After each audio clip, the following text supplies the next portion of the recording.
નમસ્કાર મિત્રો, આજના આ વિડીયોમાં આપણે શીખવા જઈ રહ્યા છીએ આપણા વિજ્ઞાન વિષયના પ્રકરણ 1, પ્રકરણ 2, પ્રકરણ 3 અને પ્રકરણ 4 એટલે કે આપણા ધોરણ 9માં વિજ્ઞાન વિષયના રસાયણ વિજ્ઞાનના જેટલા પણ પ્રકરણ આવે છે એ બધા જ આજના આ વિડીયોમાં આપણે MCQના સ્વરૂપે શીખીશું। જો તમે આ પ્રકરણ પહેલેથી વાંચેલા હશે તો તમારું રિવિઝન સરસ રીતે MCQ સ્વરૂપે થઈ જશે। તો ચાલો ફટાફટથી વિડીયો શરૂ કરીએ અને જોઈએ આજના તમામ પ્રકરણના MCQs। તો ચાલો પહેલાં જોઈએ આપણું વિજ્ઞાન વિષયનું પ્રકરણ 1 જે છે આપણી આસપાસમાં દ્રવ્ય। આને આપણે આખા પ્રકરણને MCQ સ્વરૂપે સરસ રીતે ભણવાના છીએ। તો ચાલો હવે જોઈએ આ પ્રકરણનો આપણો આજનો પહેલો MCQ જે છે બ્રહ્માંડની દરેક વસ્તુ જે સામગ્રીમાંથી બનેલી છે તેને વૈજ્ઞાનિકોએ ખાલી જગ્યા નામ આપેલું છે। તો અહીં આપણને ઓપ્શન આપ્યા છે દ્રવ્ય, દળ, કદ અને પ્રકૃતિ। તો અહીં આપણો જવાબ આવશે દ્રવ્ય। બ્રહ્માંડની દરેક વસ્તુ જે સામગ્રીમાંથી બનેલી છે તેને વૈજ્ઞાનિકોએ દ્રવ્ય નામ આપ્યું છે। અહીં આ આપણી ચોપડીની જ એક લાઈન છે જ્યાં એ પણ લખ્યું છે કે આપણે શ્વાસ લઈએ છીએ તે હવા, જે ખોરાક આપણે ખાઈએ છીએ, પથ્થરો, વાદળો, તારાઓ, છોડવાઓ તેમજ પ્રાણીઓ, એટલું જ નહીં પરંતુ પાણીનું એક ટીપું અથવા રેતીનો એક કણ, આ દરેક વસ્તુ દ્રવ્ય છે। બીજો આપણો પ્રશ્ન છે પ્રાચીન કાળના ગ્રીક તત્વજ્ઞાનીઓએ પદાર્થને કેટલા મૂળભૂત તત્વોમાં વર્ગીકૃત કરેલા છે। અહીં જો આપણને એમ પૂછાઈ જાય કે ભારતે પ્રાચીન કાળમાં ભારતના તત્વજ્ઞાનીઓએ પદાર્થને કેટલાક મૂળભૂત તત્વોમાં વર્ગીકૃત કર્યા છે તો આપણે સરળતાથી એનો જવાબ આપી દઈએ કે પંચતત્વ, 5 તત્વોમાં વર્ગીકૃત કર્યા છે। પરંતુ અહીં પ્રાચીન કાળના ગ્રીક તત્વજ્ઞાનીઓનું પૂછ્યું છે તો પણ અહીં જવાબ પંચતત્વ જ આવશે। પ્રાચીન કાળના ગ્રીક તત્વજ્ઞાનીઓએ પદાર્થને પંચતત્વ, 5 તત્વોમાં વર્ગીકૃત કર્યા હતા। તેમને પણ તત્વોને 5 તત્વમાં વર્ગીકૃત કર્યા હતા જે કયા હતા તો વાયુ, પૃથ્વી, અગ્નિ, આકાશ અને પાણી। કયા હતા? વાયુ, પૃથ્વી, અગ્નિ, આકાશ અને પાણી। આના પછીનો MCQ જોઈએ જે છે નીચે આપેલા વિધાનોમાંથી સાચું વિધાન જણાવો। આવા પ્રશ્ન હવે પૂછાતા હોય છે કે સાચું વિધાન જણાવો, સાચું વિધાન જણાવો। તો અહીં આપણું પહેલું વિધાન છે દ્રવ્યના કણો વચ્ચે અવકાશ હોય છે। તો આ વિધાન આપણું કેવું છે? એકદમ સાચું છે। દ્રવ્યના કણો વચ્ચે અવકાશ હોય છે। બીજું વિધાન છે દ્રવ્યના કણો દળ અને કદ ધરાવે છે। તો આ વિધાન પણ સાચું છે। દ્રવ્યના કણો એ દળ અને કદ ધરાવે છે કારણ કે તે જગ્યા પણ રોકે છે તો કદ અને દળ ધરાવે છે। ત્રીજું વિધાન છે દ્રવ્યના કણો સતત ગતિશીલ હોય છે જે ગતિ ઉર્જા ધરાવે છે। તો હા, દ્રવ્યના કણો એ સતત ગતિશીલ હોય છે અને તે ગતિ ઉર્જા પણ ધરાવે છે। તો અહીં આપણા 3 વિધાન સાચા છે તેથી આપણો અહીં ઓપ્શન ડી વિધાન 1, 2 અને 3 સાચા છે એટલે અહીં જવાબ આવશે ઓપ્શન ડી। તો ચાલો હવે જોઈએ આના પછીનો MCQ જે છે નીચે આપેલા વિધાનોમાંથી સાચું વિધાન જણાવો। તો અહીં પણ આપણને 3 વિધાન આપ્યા છે। તેમાં પહેલું વિધાન છે LPGનું આખું નામ લિક્વિફાઈડ પેટ્રોલિયમ ગેસ છે। તો આ વિધાન એકદમ સાચું છે। એના પછીનું વિધાન છે CNGનું આખું નામ કમ્પ્રેસ્ડ નેચરલ ગેસ છે। તો આ વિધાન પણ કેવું છે આપણું? એકદમ સાચું છે। અને ત્રીજું વિધાન છે LPG અને CNGનું સંકોચનીયતાનું પ્રમાણ ખૂબ વધુ હોય છે। તો આ વિધાન પણ સાચું છે। LPG એટલે કે પ્રવાહીકૃત પેટ્રોલિયમ વાયુ જે લિક્વિફાઈડ પેટ્રોલિયમ ગેસ છે એનું આખું નામ પણ સાચું છે।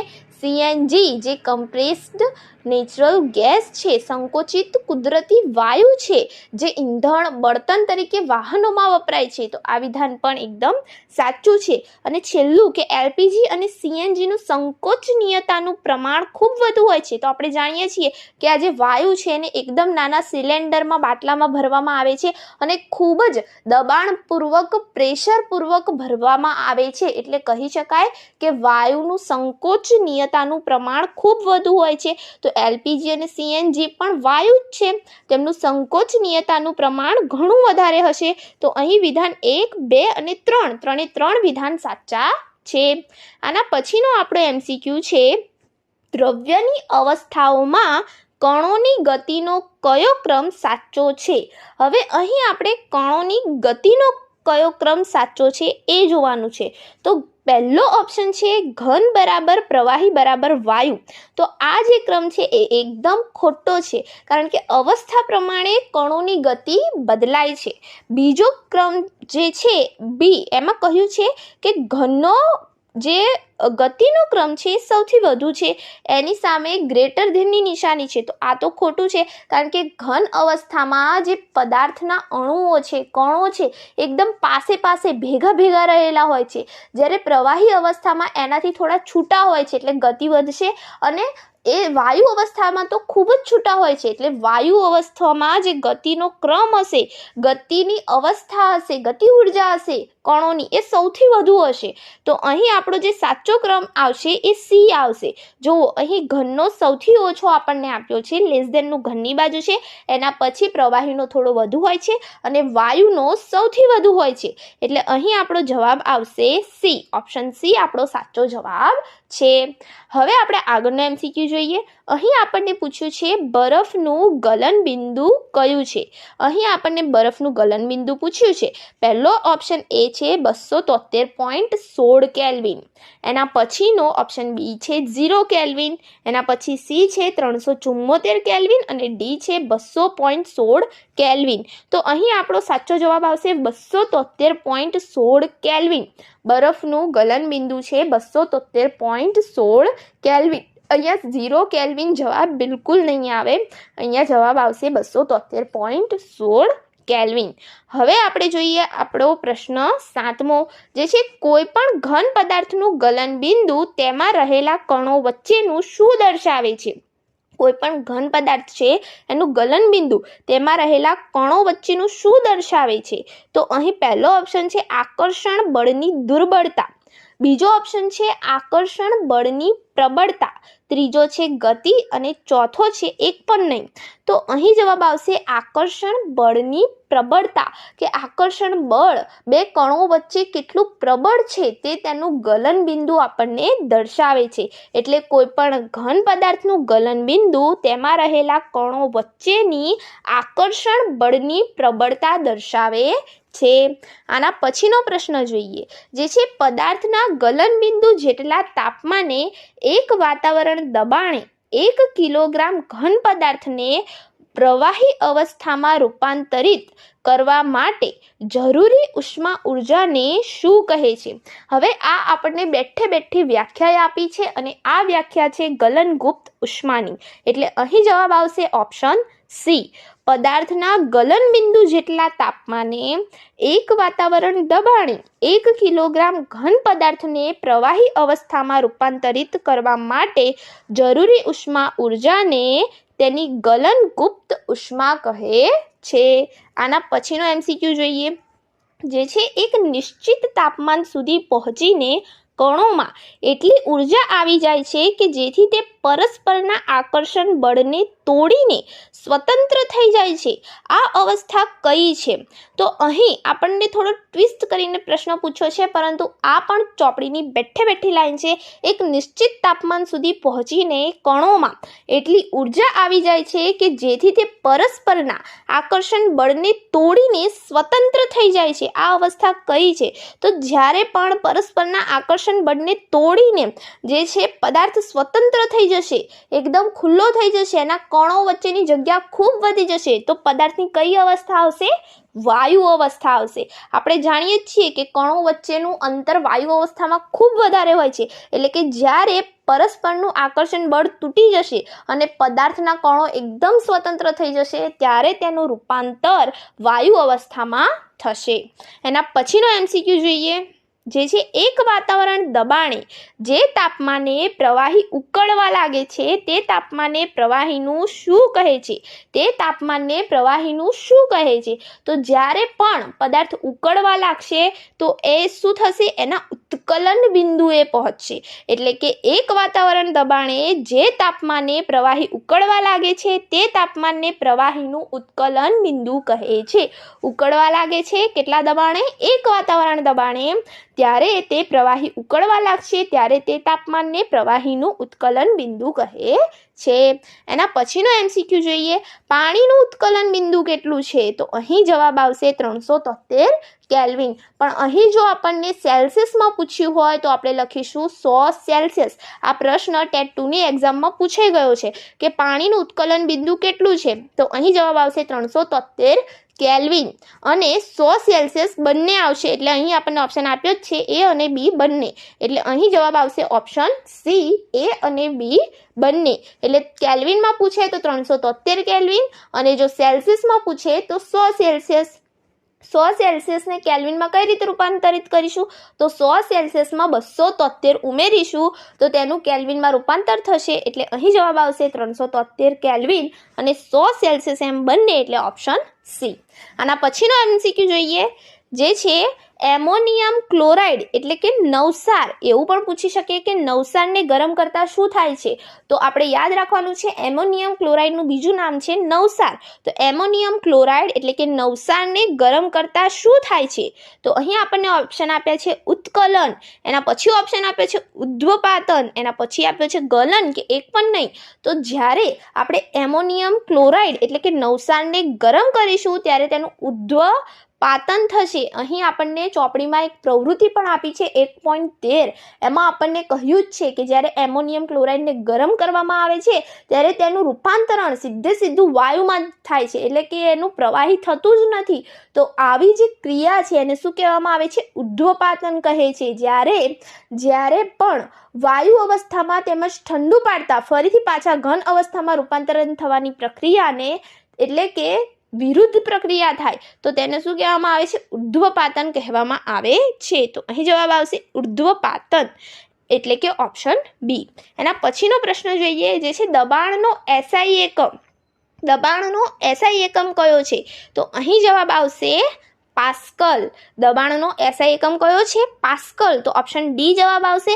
પરંતુ એવું પૂછ્યું ફક્ત કે દબાણ માટેનો એકમ કયો છે? દબાણ માપવા માટેનો એકમ કયો છે? તો આપણે વાતાવરણ પણ જવાબ આવી શકે છે, પરંતુ અહીં આપણને ફક્ત દબાણનો SI એકમ પૂછ્યો છે તો જવાબ લખીશું પાસ્કલ। એને PA વડે દર્શાવવામાં આવે છે।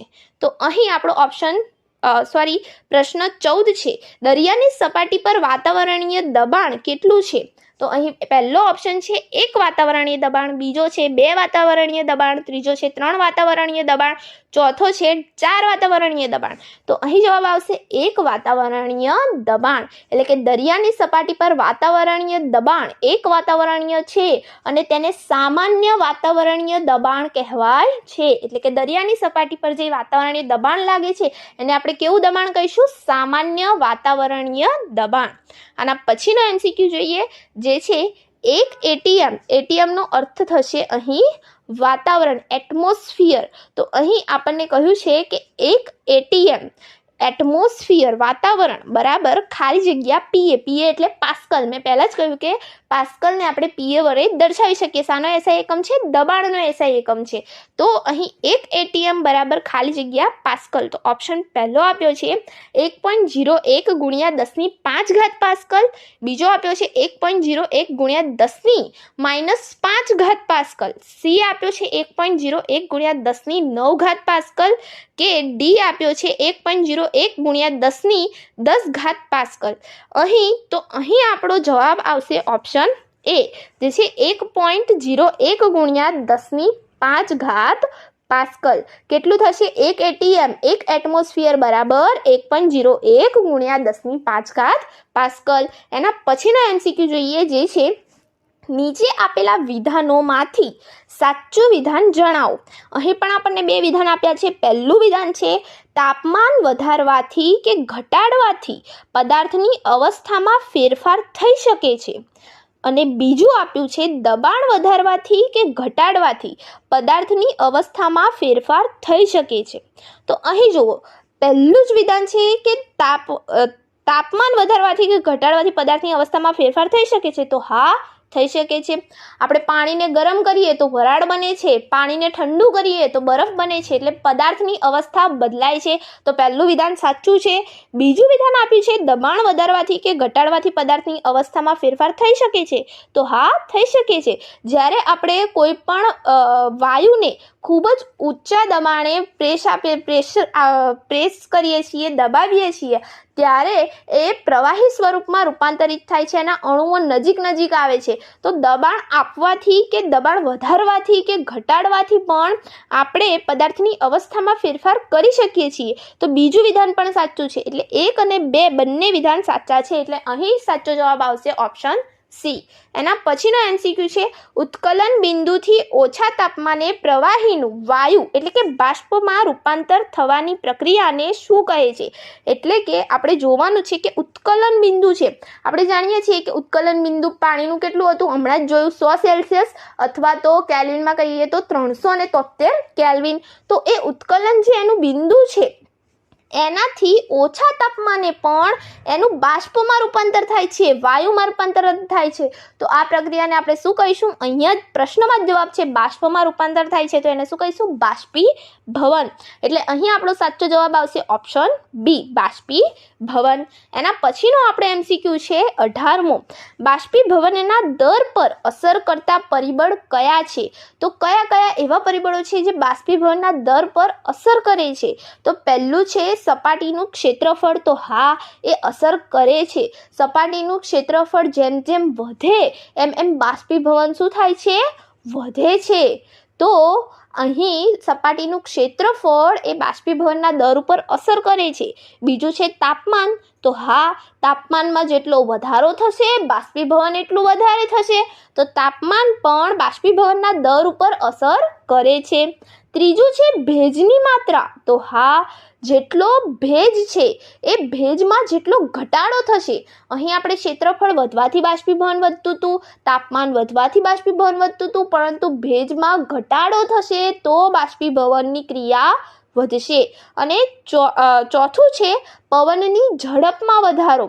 તો પવનની ઝડપ જેટલી વધશે એટલું આપણું બાષ્પીભવન વધશે. ખાલી ઘટાડો શામાં થવો જોઈએ? તો ભેજની માત્રામાં ઘટાડો થશે એટલું બાષ્પીભવન વધશે. બીજું બધું પવનની ઝડપ વધે, તાપમાન વધે, સપાટીનું ક્ષેત્રફળ વધે તો બાષ્પીભવન વધે. એટલે અહીં આપેલા તમામ ઘટકો એ બાષ્પીભવનના દર ઉપર અસર કરતા પરિબળો છે. માટે અહીં આપેલા તમામ 1, 2, 3, 4 બધા જ પરિબળો સાચા છે. તો અહીં ઓપ્શન સી આપણો જવાબ આવશે. હવે આપણે જોઈએ આગળનો MCQ, જે છે નીચેનામાંથી દ્રવ્યની અવસ્થા કઈ છે? તો અહીં આપણને આપ્યું છે પહેલું ઘન, બીજું પ્રવાહી, ત્રીજું વાયુ, ચોથું પ્લાઝ્મા અને પાંચમું બોઝ-આઇન્સ્ટાઇન. તો અહીં જવાબ આવશે 5 આ 5 એ દ્રવ્યની આધુનિક અવસ્થાઓ છે. ઘન, પ્રવાહી, વાયુ, આ ઉપરાંત પ્લાઝ્મા પણ દ્રવ્યની અવસ્થા છે અને બોઝ-આઇન્સ્ટાઇન પણ આ દ્રવ્યની અવસ્થા છે. એટલે અહીં જવાબ આવશે ઓપ્શન એ, એટલે કે વિધાન 1, 2, 3, 4, 5 બધા સાચા છે. હવે આના આગળનો પ્રશ્ન જોઈએ, જે છે નીચે આપેલા વિધાનોમાંથી સાચું વિધાન જણાવો. તો અહીં આપણને પહેલું વિધાન આપ્યું છે ફ્લોરોસેન્ટ. અહીં સન્ટ આવશે. ફ્લોરોસન્ટ ટ્યુબ અને નિયોન બલ્બની અંદર પ્લાઝ્મા હોય છે. તો હા, ફ્લોરોસન્ટ ટ્યુબ છે અને નિયોન બલ્બ છે, બંનેની અંદર પ્લાઝ્મા હોય છે. પ્લાઝ્મા એ ખરેખર શું છે? તો એ અતિશય ઉર્જાવાળા તેમજ અતિ ઉત્તેજિત કણો ધરાવે છે. એવી એક અવસ્થા છે જે અતિશય ઉર્જાવાળા તેમજ અતિ ઉત્તેજિત કણો ધરાવે છે. તો આ જે અવસ્થા છે શામાં હોય છે? તો કહે છે કે આયનીકરણ પામેલા જે વાયુ છે એની અંદર આ અવસ્થા રહેલી છે. આયનીકરણ પામેલા વાયુની અંદર પ્લાઝ્મા અવસ્થા રહેલી છે. તો પહેલું જે છે ફ્લોરોસન્ટ ટ્યુબ અને નિયોન બલ્બની અંદર પ્લાઝ્મા હોય છે. તો હા, આની અંદર પ્લાઝ્મા હોય છે. બીજું છે ફ્લોરોસન્ટ ટ્યુબમાં હિલિયમ અથવા બીજો કોઈ વાયુ ભરેલો હોય છે. તો હા, ફ્લોરોસન્ટ ટ્યુબમાં હિલિયમ અથવા બીજો કોઈ વાયુ ભરેલો હોય છે. જ્યારે નિયોન બલ્બમાં નિયોન વાયુ ભરેલો હોય છે. જ્યારે પણ આપણે એની અંદર વિદ્યુત ઉર્જા પસાર કરીએ ત્યારે જે અંદર વાયુ ભરેલા છે એમનું શું થશે? આયનીકરણ થશે અને એ શું કરશે? વીજભારને ગ્રહણ કરશે અને વીજભારને ગ્રહણ કરવાને લીધે ટ્યુબ અથવા બલ્બમાં પ્રકાશ એટલે કે જે પ્લાઝ્મા તૈયાર થશે એ પ્રકાશ આપશે. જે વાયુના સ્વભાવના આધારે એનો રંગ ઉત્પન્ન થશે. જે વાયુ અંદર ભરેલો છે એનો જે સ્વભાવ છે એના આધારે એનો રંગ ઉત્પન્ન થશે. એટલે કે બંનેમાં પ્લાઝ્મા હોય છે. ફ્લોરોસન્ટ ટ્યુબમાં હિલિયમ અથવા બીજો કોઈ વાયુ ભરેલો હોય છે, જ્યારે નિયોન બલ્બમાં નિયોન વાયુ ભરેલો હોય છે. અને ત્રીજું છે સૂર્ય પ્લાઝમાના કારણે પ્રકાશ આપે છે.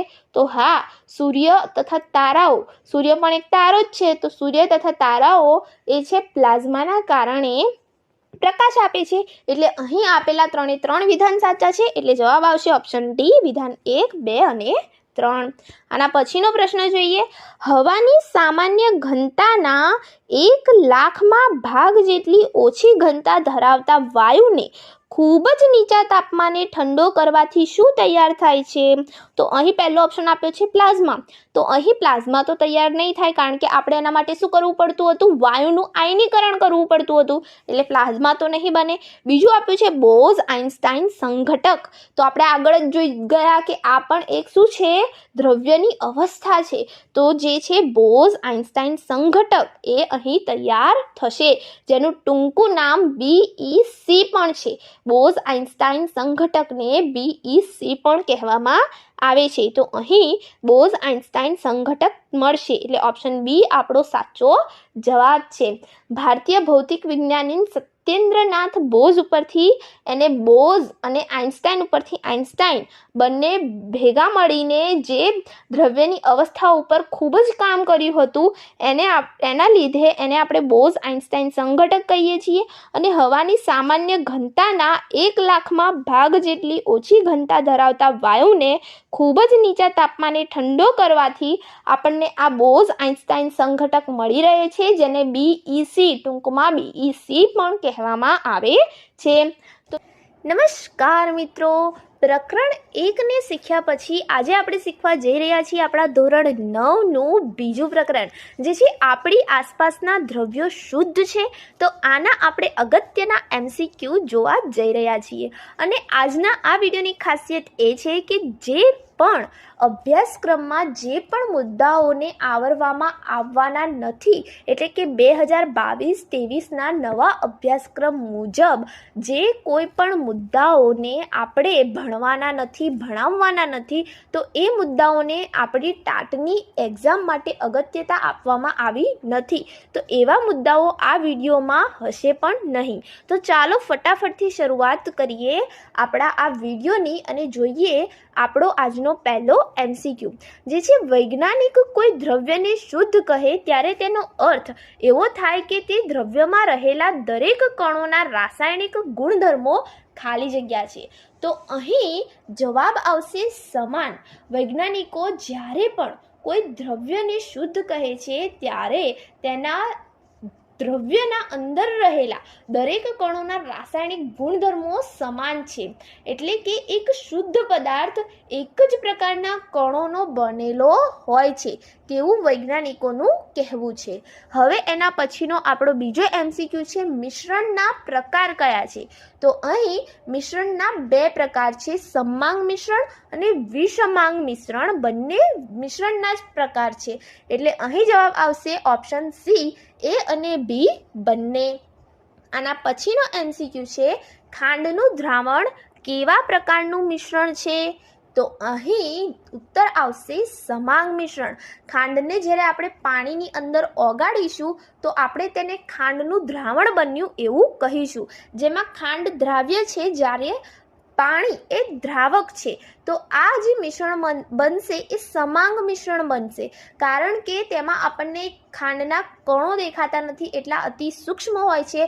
સાથે આપણે એને મૂકી રાખીશું તો જે ખાંડના કણો છે એ પાણીની અંદર નીચે બેસી જતા નથી. એટલે આવા મિશ્રણને આપણે કેવા પ્રકારનું મિશ્રણ કહીશું? સમાંગ મિશ્રણ. એટલે કે ખાંડના દ્રાવણનું મિશ્રણ હોય કે પછી મીઠાના દ્રાવણનું મિશ્રણ હોય, આ બંને કેવા મિશ્રણો છે? સમાંગ મિશ્રણ છે. આના પછીનો આપણો પ્રશ્ન છે, તેલ અને પાણીનું મિશ્રણ કેવા પ્રકારનું મિશ્રણ છે? તો અહીં જવાબ આવશે વિષમાંગ મિશ્રણ.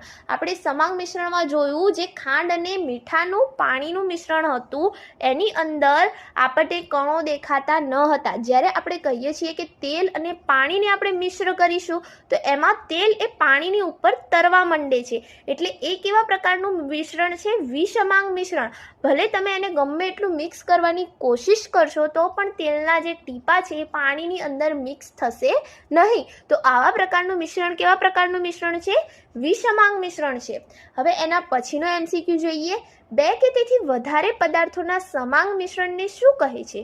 તો જ્યારે પણ 2 કે તેથી વધારે પદાર્થોનું સમાંગ મિશ્રણ બનાવવામાં આવે છે, સમાંગ એટલે કે બધું જ એક સરખી રીતે મિશ્ર છે, તો એવા મિશ્રણને આપણે શું કહીશું? દ્રાવણ કહીશું.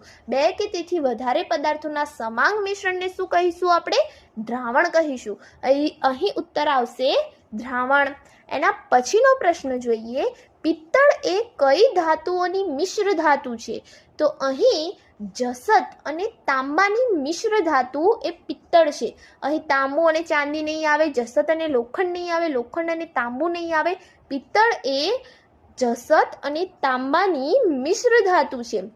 મિશ્ર ધાતુઓ એટલે કે એવી ધાતુઓ જે 2 કે તેથી વધુ ધાતુઓ અથવા એક ધાતુ અને એક અધાતુનું મિશ્રણ હોય છે. અહીં ધાતુ અને અધાતુનું મિશ્રણ હશે તો પણ એને આપણે મિશ્ર ધાતુ કહીશું. અહીં પિત્તળ એ જસત અને તાંબાની મિશ્ર ધાતુ છે. જસતની સંજ્ઞા Zn છે, જ્યારે તાંબાની સંજ્ઞા એ Cu છે. એ આપણે યાદ રાખીશું. હવે એના પછીનો પ્રશ્ન છે, પિત્તળમાં આશરે કેટલા ટકા તાંબુ હોય છે? તો અહીં જવાબ આવશે 70%. આપણે જોયું કે પિત્તળ એ જસત અને તાંબાની મિશ્ર ધાતુ છે, તો તાંબુ કેટલા ટકા છે? 70%. તો જસત કેટલા ટકા હશે? 30%. એટલે પિત્તળમાં આશરે 30% જસત હોય છે અને 70% તાંબુ હોય છે. એના પછીનો પ્રશ્ન જોઈએ. ખાંડના પાણીમાં બનાવેલા દ્રાવણમાં દ્રાવ્ય શું છે? અહીં દ્રાવણ એ દ્રાવક અને દ્રાવ્ય બંનેનું મિશ્રણ છે. દ્રાવક અને દ્રાવ્યને આપણે મિશ્ર કરીએ તો આપણને દ્રાવણ મળે છે. તો દ્રાવ્ય એ ખાંડ છે જે ઓછા પ્રમાણમાં હશે, જેનું દ્રાવણમાં પ્રમાણ ઓછું હશે એને આપણે દ્રાવ્ય કહીશું, અને જેની દ્રાવણમાં ક્વોન્ટિટી વધારે હશે, પ્રમાણ વધારે હશે, તો એને આપણે દ્રાવક કહીશું. આપણે દ્રાવ્યને દ્રાવકની અંદર ઓગાળીએ છીએ, એટલે આપણે જેને ઓગાળીશું ખાંડ એ આપણું દ્રાવ્ય છે, અને જેની ક્વોન્ટિટી વધારે છે પાણી એ આપણું દ્રાવક છે. એટલે અહીં ખાંડના પાણીમાં બનાવેલા દ્રાવણમાં દ્રાવ્ય એ ખાંડ છે. આના પછીનો આપણે જોઈએ MCQ. તો એમાં છે કે આયોડિનના આલ્કોહોલમાં બનાવેલા દ્રાવણને શું કહે છે? તો અહીં આયોડિનના આલ્કોહોલમાં બનાવેલા દ્રાવણને આપણે ટિંચર આયોડિન કહીએ છીએ. શું કહીએ છીએ? Tincture iodine. જેમાં આયોડિન એ ઘન દ્રાવ્ય છે, એટલે કે આયોડિન એ દ્રાવ્ય છે, જ્યારે આલ્કોહોલ એ પ્રવાહી દ્રાવક છે. આયોડિન એ ઘન દ્રાવ્ય છે, જ્યારે આલ્કોહોલ એ પ્રવાહી દ્રાવક છે. એના મિશ્રણને આપણે ટિંચર આયોડિન કહીશું. એના પછીનો પ્રશ્ન છે, સોડા વોટરમાં દ્રાવ્ય કયું છે? તો આપણે જાણીએ છીએ કે સોડા વોટરમાં આપણે કાર્બન ડાયોક્સાઇડ વાયુને દ્રાવ્ય કરીએ છીએ, તો અહીં દ્રાવ્ય આવશે કાર્બન ડાયોક્સાઇડ વાયુ, અને આપણે એમાં દ્રાવક શું લઈએ છીએ? તો પાણી લઈએ છીએ, તો અહીં દ્રાવક આવશે પાણી. અહીં દ્રાવ્ય કયું છે? તો આવશે કાર્બન ડાયોક્સાઇડ વાયુ. જે વાયુ અને પ્રવાહીનું મિશ્રણ છે એ શું છે? Soda water. એના પછીનો MCQ જોઈએ. હવા એ કેવા પ્રકારનું મિશ્રણ છે? અહીં આપણને હવાનું મિશ્રણ પૂછ્યું છે, તો હવા એ સમાંગ મિશ્રણ છે. હવા એ સમાંગ મિશ્રણ છે. હવા એ વાયુમાં બનેલું દ્રાવણ છે. હવા ઘણા બધા વાયુઓનું સમાંગ મિશ્રણ છે, જેના બે મુખ્ય ઘટકો છે, એક ઓક્સિજન અને બીજું નાઇટ્રોજન. અને ઓક્સિજન કેટલા ટકા છે? તો 21% છે અને નાઇટ્રોજન 78% છે. એટલે કે હવા એક પ્રકારનું સમાંગ મિશ્રણ છે, જે વાયુ અને વાયુ ભેગા થઈને જે દ્રાવણ બનાવે છે એ હવા છે. એના પછીનો પ્રશ્ન જોઈએ, દ્રાવણના ગુણધર્મો કયા કયા છે? તો પહેલું આપણને કહ્યું છે દ્રાવણ સમાંગ મિશ્રણ છે. તો હા, દ્રાવણ એ સમાંગ મિશ્રણ છે. બીજું કહ્યું છે દ્રાવણના કણોનો વ્યાસ 1 નેનોમીટર કરતાં ઓછો હોય છે. તો હા, આ પણ સત્ય છે. દ્રાવણના કણોનો વ્યાસ એ 1 નેનોમીટર કરતાં ઓછો હોય છે. હવે 1 નેનોમીટર બરાબર 10⁻⁹ મીટર થાય છે. તો દ્રાવણના કણોનો વ્યાસ 1 નેનોમીટર કરતાં ઓછો હોય છે, આ પણ સત્ય છે. ત્રીજું વિધાન છે દ્રાવણના કણો પ્રકાશના કિરણોનું પ્રકીર્ણ કરી શકતા નથી. તો આ વિધાન પણ સત્ય છે, કારણ કે એના જે કણો છે એ અતિ સૂક્ષ્મ હોય છે, તો એ પ્રકાશના કિરણોનું પ્રકીર્ણ કરી શકતા નથી. તેથી જ દ્રાવણમાં પ્રકાશનો માર્ગ જોઈ શકાતો નથી. એના પછીનું ચોથું વિધાન છે દ્રાવણના કણોને ગાળણ પ્રક્રિયા દ્વારા અલગ કરી શકાતા નથી. તો આ વિધાન પણ સત્ય છે. આપણે મીઠાને ગાળી દઈશું, પછી આપણે એને મીઠા અને પાણીના દ્રાવણને જો આપણે ગાળીશું તો કંઈ આપણને મીઠું અલગ મળી જવાનું નથી. તો આપણે ગાળણ પ્રક્રિયા દ્વારા એને અલગ કરી શકતા નથી. દ્રાવણના કણો દ્રાવણને રાખી મૂકતા તેમાં નીચે બેસી જતા નથી. તો આ વિધાન પણ સત્ય છે કે દ્રાવણને આપણે ગમે તેટલું મૂકી રાખીશું તો એમાં કંઈ એનું જે દ્રાવ્ય છે એ છૂટું પડીને નીચે બેસી જવાનું નથી. તો આ વિધાન પણ સત્ય છે. તો અહીં જવાબ આવશે કે વિધાન 1, 2, 3, 4, 5, એટલે કે બધા જ વિધાન સત્ય છે. ઓપ્શન ડી અહીં જવાબ આવશે. એના પછીનો આપણો પ્રશ્ન છે દ્રાવણની સાંદ્રતાનું સૂત્ર કયું છે? અહીં આપણને સૂત્ર એ બેઠા પરીક્ષામાં પૂછાય છે. તો દ્રાવણની સાંદ્રતાનું સૂત્ર કયું છે? તો એમાં પહેલો આપણને ઓપ્શન આપ્યો છે દ્રાવ્યનો જથ્થો એના ભાગ્યા દ્રાવણનો જથ્થો, અને બીજું ઓપ્શન આપ્યો છે દ્રાવ્યનો જથ્થો એના ભાગ્યા દ્રાવકનો જથ્થો, અને ત્રીજું કીધું છે એ અને બી બંને. તો અહીં આ બંને સૂત્રો જે છે એ દ્રાવણની સાંદ્રતાના સૂત્રો છે. એટલે દ્રાવ્યનો જથ્થો ભાગ્યા દ્રાવણનો જથ્થો કરો તોય અને દ્રાવ્યનો જથ્થો ભાગ્યા દ્રાવકનો જથ્થો કરો તોય આપણને દ્રાવણની સાંદ્રતા મળી રહે છે. એટલે કે અહીં એ અને બી બંને વિધાન કેવા છે? સત્ય છે. હવે આપણે સમાંગ મિશ્રણની એક વાત કરીએ તો એમાં આપણે દ્રાવ્યનું પ્રમાણ જેટલું વધુ રાખીશું એટલી એની સાંદ્રતા વધુ થશે. તમે 1 ચમચી મીઠું ઓગાળશો અને 2 ચમચી મીઠું ઓગાળશો એમાં ફરક હશે. એટલે કે જેમ જેમ પદાર્થની આપણે ક્વોન્ટિટી વધારીશું દ્રાવ્યની એમ દ્રાવણની સાંદ્રતા વધતી જશે. તો દ્રાવણની સાંદ્રતા માટેનું સૂત્ર અહીં દ્રાવ્યનો જથ્થો ભાગ્યા દ્રાવણનો જથ્થો અથવા દ્રાવ્યનો જથ્થો ભાગ્યા દ્રાવકનો જથ્થો આપણે લઈ શકીએ છીએ. એના પછીનો આપણો પ્રશ્ન છે દ્રાવણની વજનથી ટકાવારી બરાબર. તો અહીં પણ આપણને સૂત્ર પૂછ્યું છે. તો દ્રાવણની જ્યારે આપણે વજનથી ટકાવારી શોધવી હોય ત્યારે આપણે સૂત્રનો ઉપયોગ કરીશું દ્રાવ્યનું વજન ભાગ્યા દ્રાવણનું વજન ગુણ્યા 100. આપણે ટકાવારી શોધી રહ્યા છીએ તો આપણે ગુણાકારમાં 100 લખીશું. તો અહીં આપણો ઓપ્શન સી જવાબ છે. દ્રાવ્યનું વજન ભાગ્યા દ્રાવણનું વજન કરીશું અને એના ગુણ્યા 100 કરીશું તો આપણને અહીં ઉત્તર મળી જશે. એના પછીનો આપણો પ્રશ્ન છે કે દ્રાવણની વજન કદથી ટકાવારી બરાબર. તો દ્રાવણની જ્યારે આપણે વજન કદથી ટકાવારી કરવી છે ત્યારે આપણે અહીં દ્રાવ્યનું વજન એના ભાગ્યા દ્રાવણનું કદ કરીશું તો અને એના ગુણ્યા 100 કરીશું ત્યારે આપણને દ્રાવણની વજન કદથી ટકાવારી મળશે. અહીં વજન પહેલાં આપ્યું છે, કદ પછી આપ્યું છે. તો પહેલાં દ્રાવ્યનું વજન શોધીશું એના ભાગ્યા દ્રાવણનું કદ અને એના ગુણ્યા 100 કરીશું તો આપણને દ્રાવણની વજન કદથી ટકાવારી મળી રહેશે. એના પછીનો આપણો એક દાખલો છે અને આ બેઠું ચોપડીનું ઉદાહરણ છે કે એક દ્રાવણ 320 ગ્રામ પાણીમાં 40 ગ્રામ સામાન્ય ક્ષાર ધરાવે છે. તો તે દ્રાવણની સાંદ્રતા વજનથી ટકાવારીના સંદર્ભમાં શોધો. અહીં આપણને જવાબ 11.1 મળે છે. આપણે આ દાખલો ગણી પણ શકીએ છીએ કે અહીં આપણે લખીએ કે દ્રાવ્યનું વજન આપણને કેટલું આપ્યું છે?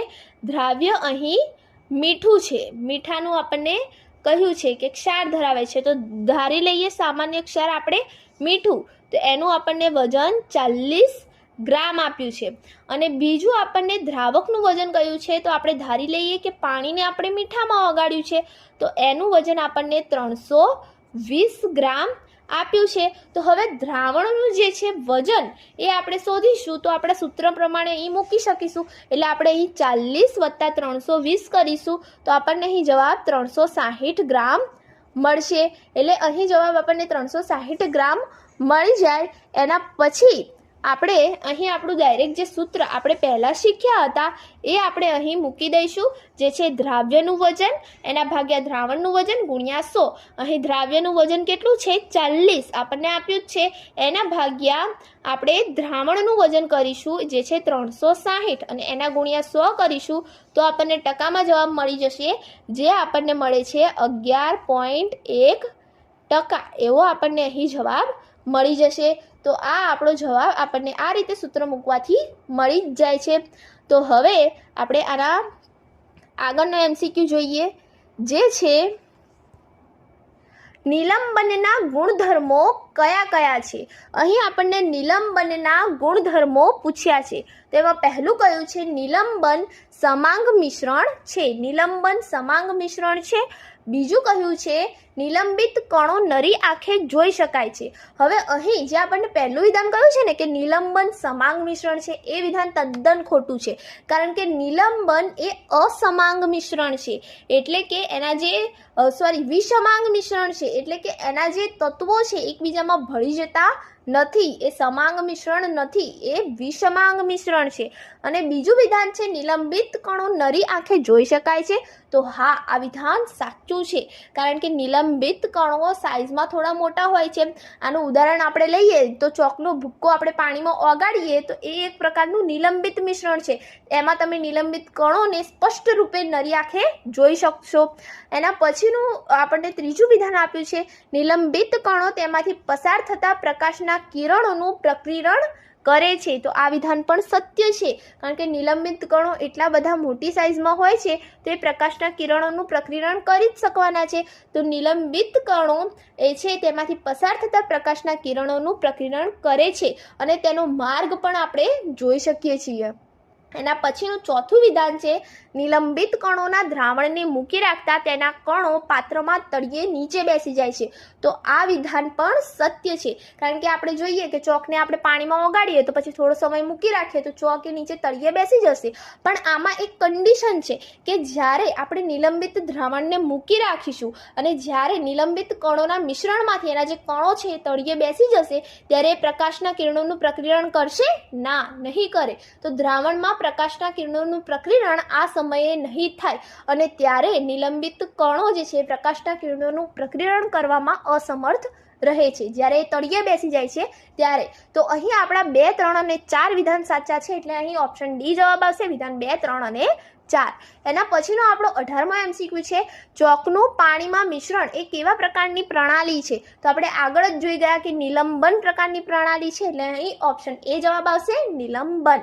એના પછીનો આપણે MCQ છે, કલીલ દ્રાવણના કણો દ્વારા થતા પ્રકાશના કિરણ પુંજના પ્રકીર્ણનને શું કહે છે? કલીલ દ્રાવણના કણો દ્વારા થતા પ્રકાશના કિરણ પુંજના પ્રકીર્ણનને શું કહે છે? તો અહીં જવાબ આવશે ટિન્ડલ અસર. જ્યારે કલીલ દ્રાવણમાં પ્રકાશના કિરણ પુંજનું પ્રકીર્ણ થાય છે તો એને આપણે ટિન્ડલ અસર તરીકે ઓળખીએ છીએ. અને ટિન્ડલ અસર નામ એ એને શોધનાર વૈજ્ઞાનિક ટિન્ડલ ઉપરથી પડ્યું છે, એ પણ આપણી બુકમાં કહેલું જ છે. તો ટિન્ડલ અસર તરીકે આપણે એને ઓળખીએ છીએ. બીજું ક્યારે આપણે ટિન્ડલ અસર જોઈ શકીએ છીએ? તો હવામાનના ધૂળ અને ધુમાડાના કણોના કારણે પણ આપણે જે પ્રકીર્ણ થાય છે એમાં ટિન્ડલ અસર જોઈ શકીએ છીએ. બીજું આપણે ગાઢ જંગલોની છાયામાં, જેને આચ્છાદન તરીકે ઓળખવામાં આવે છે, એમાં પણ આપણે ટિન્ડલ અસર જોઈ શકીએ છીએ. એટલે આ જગ્યાઓએ પણ આપણે ટિન્ડલ અસરને જોઈ શકીએ છીએ. એના પછીનો આપણો પ્રશ્ન છે, કલિલના ગુણધર્મો કયા કયા છે? તો અહીં પહેલું વિધાન છે કલિલ વિષમાંગ મિશ્રણ છે. સોરી, અહીંયા ટાઈપિંગમાં મિસ્ટેક થઈ છે, પણ કલિલ વિષમાંગ મિશ્રણ છે એવું કહેવા માંગે છે. તો આ વિધાન સાચું છે કે કલિલ એક પ્રકારનું વિષમાંગ મિશ્રણ છે. અને બીજું વિધાન છે કલિલના કણો નરી આંખે જોઈ શકાતા નથી. તો આ વિધાન સત્ય છે. કલિલના કણોને તમે નરી આંખે નહીં જોઈ શકો. તો કલિલનું એક ઉદાહરણ લઈએ કે દૂધ. તો દૂધ એ એક પ્રકારનું કલિલ દ્રાવણ છે. દૂધ એ વિષમાંગ દ્રાવણ છે. તો દૂધમાં આપણે એના જે કણો છે એને નથી જોઈ શકતા. એનું બીજું ઉદાહરણ જોઈએ તો આપણું લોહી એ એક પ્રકારનું કલિલ દ્રાવણ છે. આપણું રુધિર પણ આપણે કઈ રીતે સાબિત કરી શકીએ કે એક પ્રકારનું કલિલ દ્રાવણ છે? તો જ્યારે પણ આપણે આવા કલિલ દ્રાવણોનું સેન્ટ્રીફ્યુગેશન કરીએ છીએ ત્યારે એના જે મોટા કણો હોય છે નીચે બેસી જાય છે અને એના પ્રવાહીઓ ઉપર તરવા માંડે છે. ત્યારે આપણને ખબર પડે છે કે આ પ્રકારના દ્રાવણો એ કલિલ દ્રાવણ છે. એટલે દૂધ એક પ્રકારનું કલિલ દ્રાવણ છે. એના કણો કંઈ આપણે નરી આંખે જોઈ શકીએ છીએ? નથી જોઈ શકતા, ખૂબ સૂક્ષ્મ હોય છે. ત્રીજું વિધાન છે કલિલ પ્રકાશના કિરણપુંજનું પ્રકીર્ણન કરી શકે છે. હવે કલિલ દ્રાવણ છે એ પ્રકાશના કિરણપુંજનું પ્રકીર્ણન કરી શકે છે. આપણે આગળ જ જોઈ ગયા અને એને શું કહે છે? ટિન્ડલ અસર કહે છે. ચોથું છે કલિલનું દ્રાવણ સ્થાયી હોય છે. એનું દ્રાવણ સ્થાયી હોય છે. જ્યાં સુધી તમે એનું સેન્ટ્રીફ્યુગેશન નહીં કરો ત્યાં સુધી એના જે કણો છે નીચે બેસી શકતા નથી. દૂધમાં આપણે જોઈએ છીએ, દૂધને પડ્યું રાખીએ છીએ તો કંઈ એના કણો કંઈ નીચે એની જાતે બેસી જતા નથી જ્યાં સુધી દૂધ ના બગડે ત્યાં સુધી. પણ એ નીચે બેસી જતા નથી. એટલે એ કેવું દ્રાવણ છે? સ્થાયી છે. જ્યારે આપણે પહેલાં જે દ્રાવણ જોઈ ગયા એ કેવું હતું? અસ્થાયી દ્રાવણ હતું. પહેલાંનું જે આપણું નિલંબનનું દ્રાવણ હતું એ અસ્થાયી દ્રાવણ હતું. જ્યારે આ કલિલ દ્રાવણ છે એ સ્થાયી દ્રાવણ છે. એટલે અહીં વિધાન 1, 2, 3, 4 બધા સાચા છે. એટલે ઓપ્શન એ જવાબ આવશે. એના પછીનો પ્રશ્ન છે કલિલના દ્રાવણમાંથી કલિલ કણોને મિશ્રણમાંથી અલગ કરવા કઈ પદ્ધતિ વપરાય છે? તો મેં તમને પહેલાં જ કહી દીધું, સેન્ટ્રીફ્યુગેશનની પદ્ધતિ આપણે ઉપયોગમાં લઈએ છીએ. કલિલ દ્રાવણમાંથી કલિલ કણોને મિશ્રણમાંથી અલગ કરવા માટે આ પદ્ધતિ વપરાય છે. રુધિરનું સેન્ટ્રીફ્યુગેશન થાય છે. પછી એ જ પ્રકારે આપણે દૂધનું સેન્ટ્રીફ્યુગેશન કરી શકીએ છીએ. તો કલિલ દ્રાવણમાંથી કલિલ કણોને મિશ્રણમાંથી અલગ કરવા માટે સેન્ટ્રીફ્યુગેશનની પદ્ધતિ ઉપયોગી છે. એના પછીનો આપણે પ્રશ્ન જોઈએ. દૂધ એક કેવા પ્રકારનું કલિલ છે? કેવા પ્રકારનું કલિલ છે એવું કહેવા માંગે છે. તો અહીં દૂધ એ પાયસ એટલે કે ઇમલ્શન પ્રકારનું કલિલ છે. હવે ઇમલ્શન પ્રકારનું બીજું કયું કલિલ છે? તો કહે છે કે ફેસ ક્રીમ. તો ઇમલ્શન કોને કહેવામાં આવશે? તો જેની અંદર પ્રવાહીની અંદર બંને પ્રવાહી મિશ્રણ હોય તો એવા પ્રકારના જે મિશ્રણ છે કલિલ છે એને આપણે ઇમલ્શન કહીશું. દૂધમાં બંને પ્રકારના પ્રવાહીઓનું એક મિશ્રણ છે એટલે આપણે એને ઇમલ્શન કહીએ છીએ. ફેસ ક્રીમ પણ એવું જ છે, એક પ્રવાહીમાં બીજું પ્રવાહી મિશ્રિત છે જે કલિલ સ્વરૂપે છે. તો એને આપણે શું કહીશું? પાયસ ઇમલ્શન કહીશું. અહીં એક આખો કોઠો આપેલો છે અને એ કોઠો ખૂબ જ જરૂરી છે આપણા માટે તૈયાર કરવો. એ જ પ્રકારે જો પ્રવાહી અને વાયુનું હોય તો એરોસોલ કહેવામાં આવે છે. અહીં જેમસ્ટોન અને જે રત્ન પથ્થર છે એ ઘનસોલ છે એટલે કે ઘનમાં મિશ્રણ છે. એ પણ એક પ્રકારનું કલિલ છે. એવા અલગ અલગ ઉદાહરણ આપણને આલ્યા છે. અહીં દૂધ એ કેવા પ્રકારનું કલિલ છે? તો પાયસ ઇમલ્શન પ્રકારનું અહીં કલિલ છે. એના પછીનો પ્રશ્ન જોઈએ. ઉર્ધ્વપાતન પામી શકે તેવા પદાર્થો કયા છે? ઉર્ધ્વપાતન પામી શકે. ઉર્ધ્વપાતન એટલે શું? આપણે આગળના ચેપ્ટરમાં જ શીખી ગયા છીએ કે ઉર્ધ્વપાતન એટલે એવો પદાર્થ કે જેનું સીધું પ્રવાહીમાં રૂપાંતર ના થાય અને સીધું ઘન સ્વરૂપે હોય ને સીધું વાયુ સ્વરૂપમાં રૂપાંતર થઈ જાય તો એવા પદાર્થોને આપણે કેવું કહીએ છીએ? ઉર્ધ્વપાતન પામે એવા પદાર્થો કહીએ છીએ. તો અહીં નેપ્થેલિન, એન્થ્રેસિન, એમોનિયમ ક્લોરાઇડ બધા કેવા છે? ઉર્ધ્વપાતન પામી શકે તેવા પદાર્થો છે. આપણે કપૂરને પણ ઉર્ધ્વપાતન પામી શકે તેવું પદાર્થ કહી શકીએ છીએ. એના પછીનો 24મો પ્રશ્ન છે. ઓરડાના તાપમાનથી થોડા ઊંચા તાપમાને કઈ ધાતુઓ પ્રવાહી સ્વરૂપે હોય છે? તો અહીં આપણને ઓરડાના તાપમાનથી થોડા ઊંચા તાપમાને કઈ છે? જો ઓરડાના તાપમાને કઈ હોત તો આપણે બ્રોમિન અને મર્ક્યુરી કહી શકત, પણ એમાં પણ અહીં આપણે ધાતુઓ કહી છે. જ્યારે બ્રોમિન એ અધાતુ છે. એવું પૂછે કે ઓરડાના તાપમાને કઈ અધાતુ પ્રવાહી સ્વરૂપે હોય છે? તો બ્રોમિન. અને કઈ ધાતુ પ્રવાહી સ્વરૂપે હોય છે? તો મર્ક્યુરી. પણ અહીં આપણને ઓરડાના તાપમાનથી થોડા ઊંચા તાપમાને કઈ ધાતુઓ પ્રવાહી સ્વરૂપે હોય છે એવું પૂછ્યું છે. તો અહીં જવાબ આવશે ગેલિયમ અને સિઝિયમ. ઓરડાના તાપમાનથી થોડા ઊંચા તાપમાને એટલે કે 303 કેલ્વિન તાપમાન તાપમાને આ ધાતુઓ આપણને પ્રવાહી સ્વરૂપે જોવા મળે છે, તે છે ગેલિયમ અને સીઝિયમ. અને ઓરડાના તાપમાને હોય છે બ્રોમિન અને મર્ક્યુરી, જેમાં બ્રોમિન એ અધાતુ છે અને મર્ક્યુરી એ ધાતુ છે. અને સોડિયમની કઈ ખાસિયત છે? તો સોડિયમ એ એવી ધાતુ છે જે આપણે ચપ્પા વડે કાપી શકીએ છીએ, એટલી નરમ છે. અને બીજી એની ખાસિયત કઈ છે? તો સોડિયમને આપણે શાની અંદર રાખીએ છીએ? કેરોસીનની અંદર. કેમ? કારણ કે ખૂબ જ ક્રિયાશીલ છે, સક્રિય છે. એને પાણીની સાથે લાવીએ તો એ ખૂબ જ ધડાકા સાથે સળગે છે. તો સોડિયમ એ ખૂબ જ ક્રિયાશીલ ધાતુ છે ને ચપ્પા વડે કાપી શકાય એટલી નરમ છે. તો અહીં આટલી વસ્તુ આપણે યાદ રાખીશું. હવે આગળનો પ્રશ્ન જોઈએ, જે 25મો પ્રશ્ન છે કે કયો વાયુ સડેલા ઈંડા જેવી વાસ ધરાવતો રંગવિહીન વાયુ છે? તો અહીં જવાબ આવશે હાઇડ્રોજન સલ્ફાઇડ. હાઇડ્રોજન સલ્ફાઇડ વાયુ એ રંગવિહીન છે અને એની વાસ એ સડેલા ઈંડા જેવી આવે છે. નમસ્કાર મિત્રો, પ્રકરણ 1 અને પ્રકરણ 2 શીખ્યા બાદ આજે આપણે શીખવા જઈ રહ્યા છીએ આપણા ધોરણ 9નું વિજ્ઞાન વિષયનું પ્રકરણ 3, જે છે પરમાણુઓ અને અણુઓ. એના ટાટ સ્પેશિયલ MCQs, એટલે કે આખું પ્રકરણ આપણે MCQs સ્વરૂપે શીખીશું અને એનું રિવિઝન કરીશું.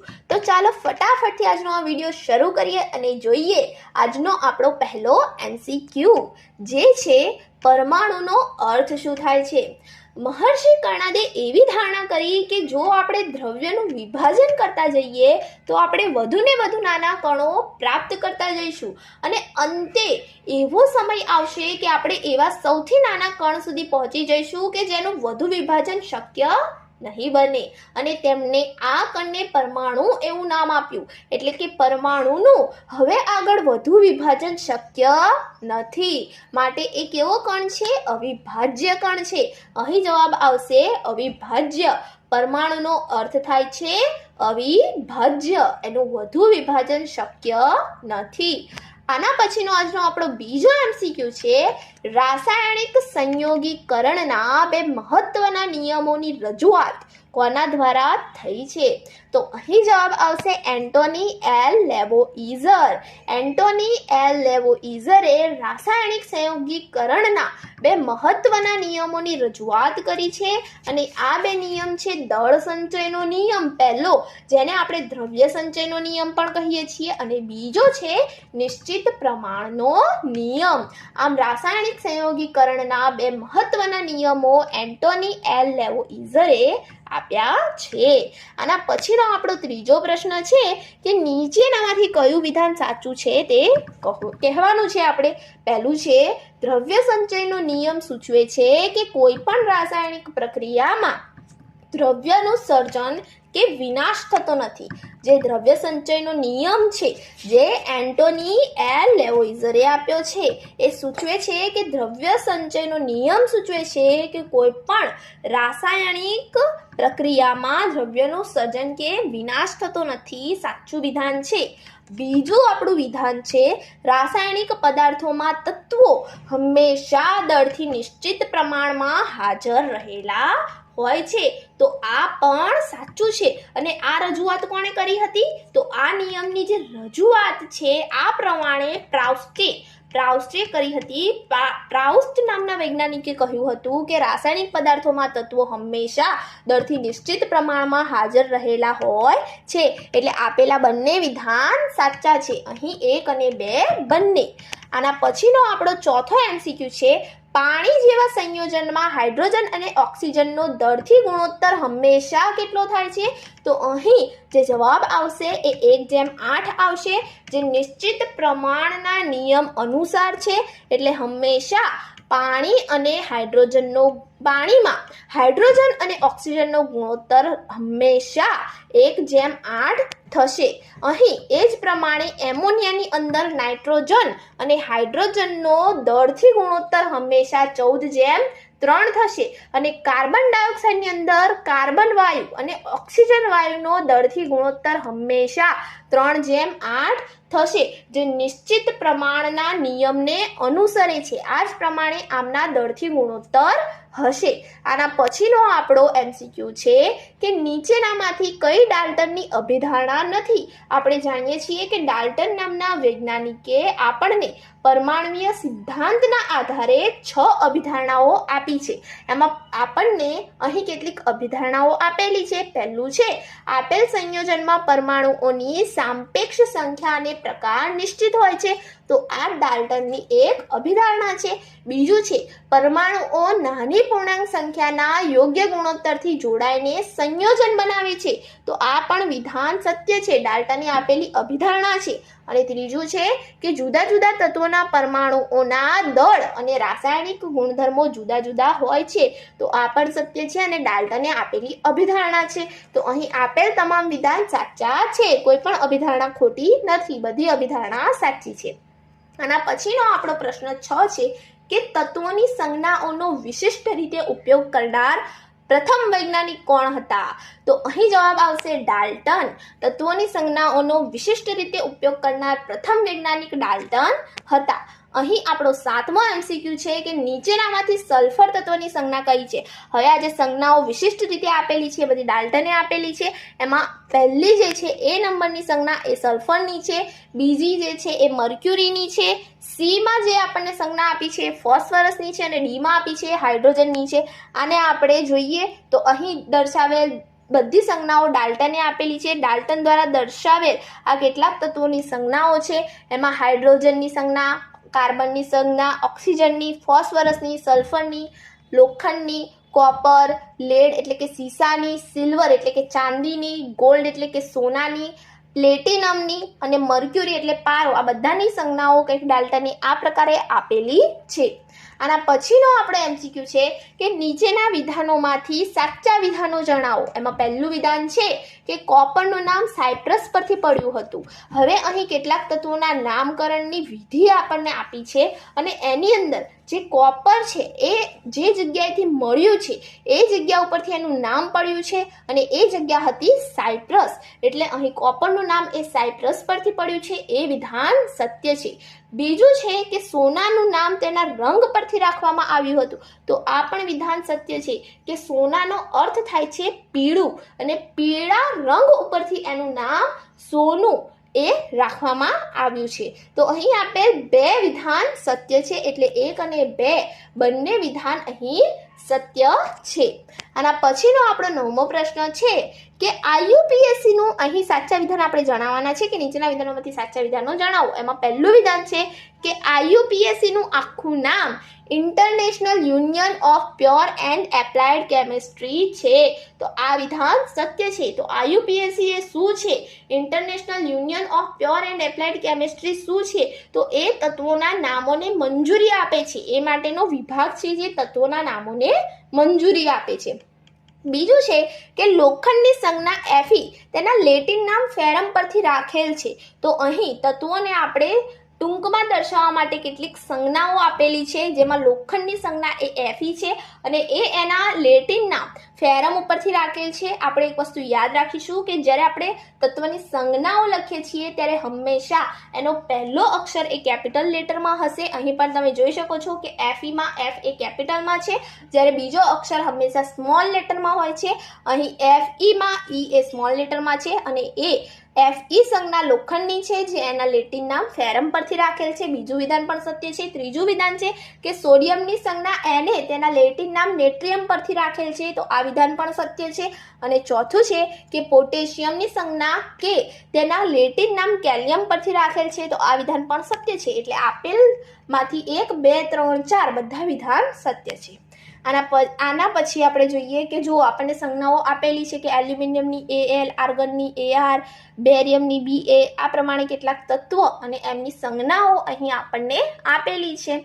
આના પછીનો આપણે MCQ જોઈએ જે છે કેલ્શિયમનું પરમાણુય દળ કેટલું છે? તો કેલ્શિયમનું પરમાણુય દળ એ 40 U.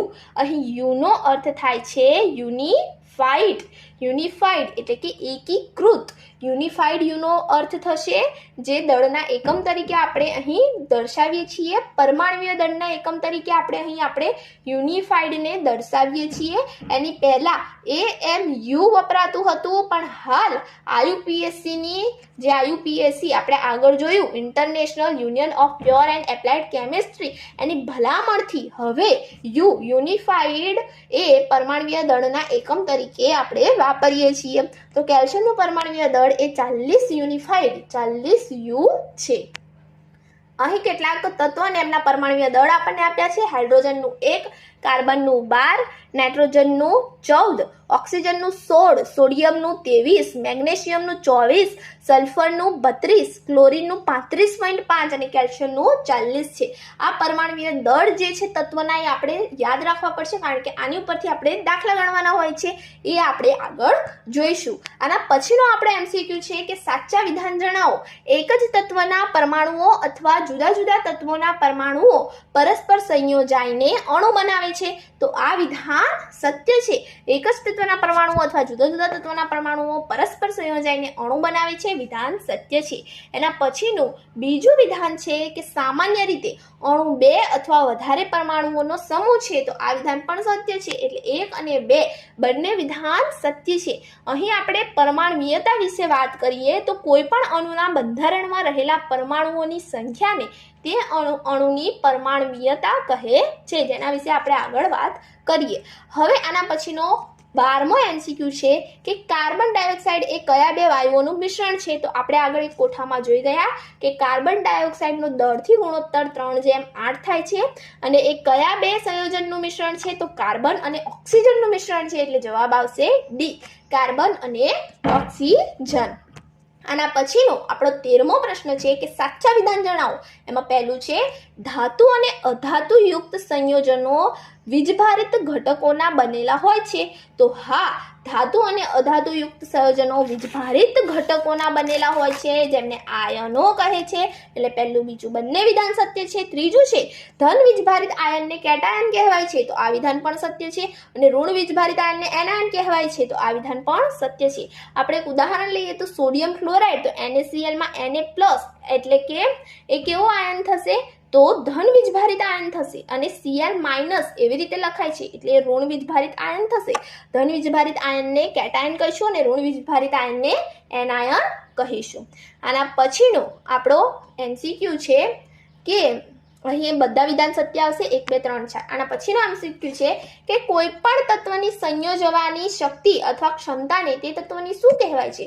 તો કોઈ પણ તત્વની શક્તિ અથવા સંયોજવાની શક્તિ અથવા ક્ષમતાને તે તત્વની સંયોજકતા કહેવાય છે. અહીં જવાબ આવશે સંયોજકતા. કોઈ પણ તત્વની સંયોજવાની શક્તિ અથવા ક્ષમતાને તે તત્વની સંયોજકતા કહેવાય છે. આના પછીનો આપણો પ્રશ્ન છે કે કોઈ પણ સંયોજનમાં ધાતુ સંયોજનની કઈ તરફ લખાય છે? તો અહીં કોઈ પણ સંયોજનની અંદર ધાતુ હંમેશા સંયોજનની જમણી તરફ લખાય છે અને અધાતુ હંમેશા સંયોજનની ડાબી તરફ લખાય છે. અહીં જવાબ આવશે જમણી તરફ. કોઈ પણ સંયોજનમાં ધાતુ સંયોજનની હંમેશા જમણી તરફ લખાય છે અને અધાતુ હંમેશા ડાબી તરફ લખાય છે.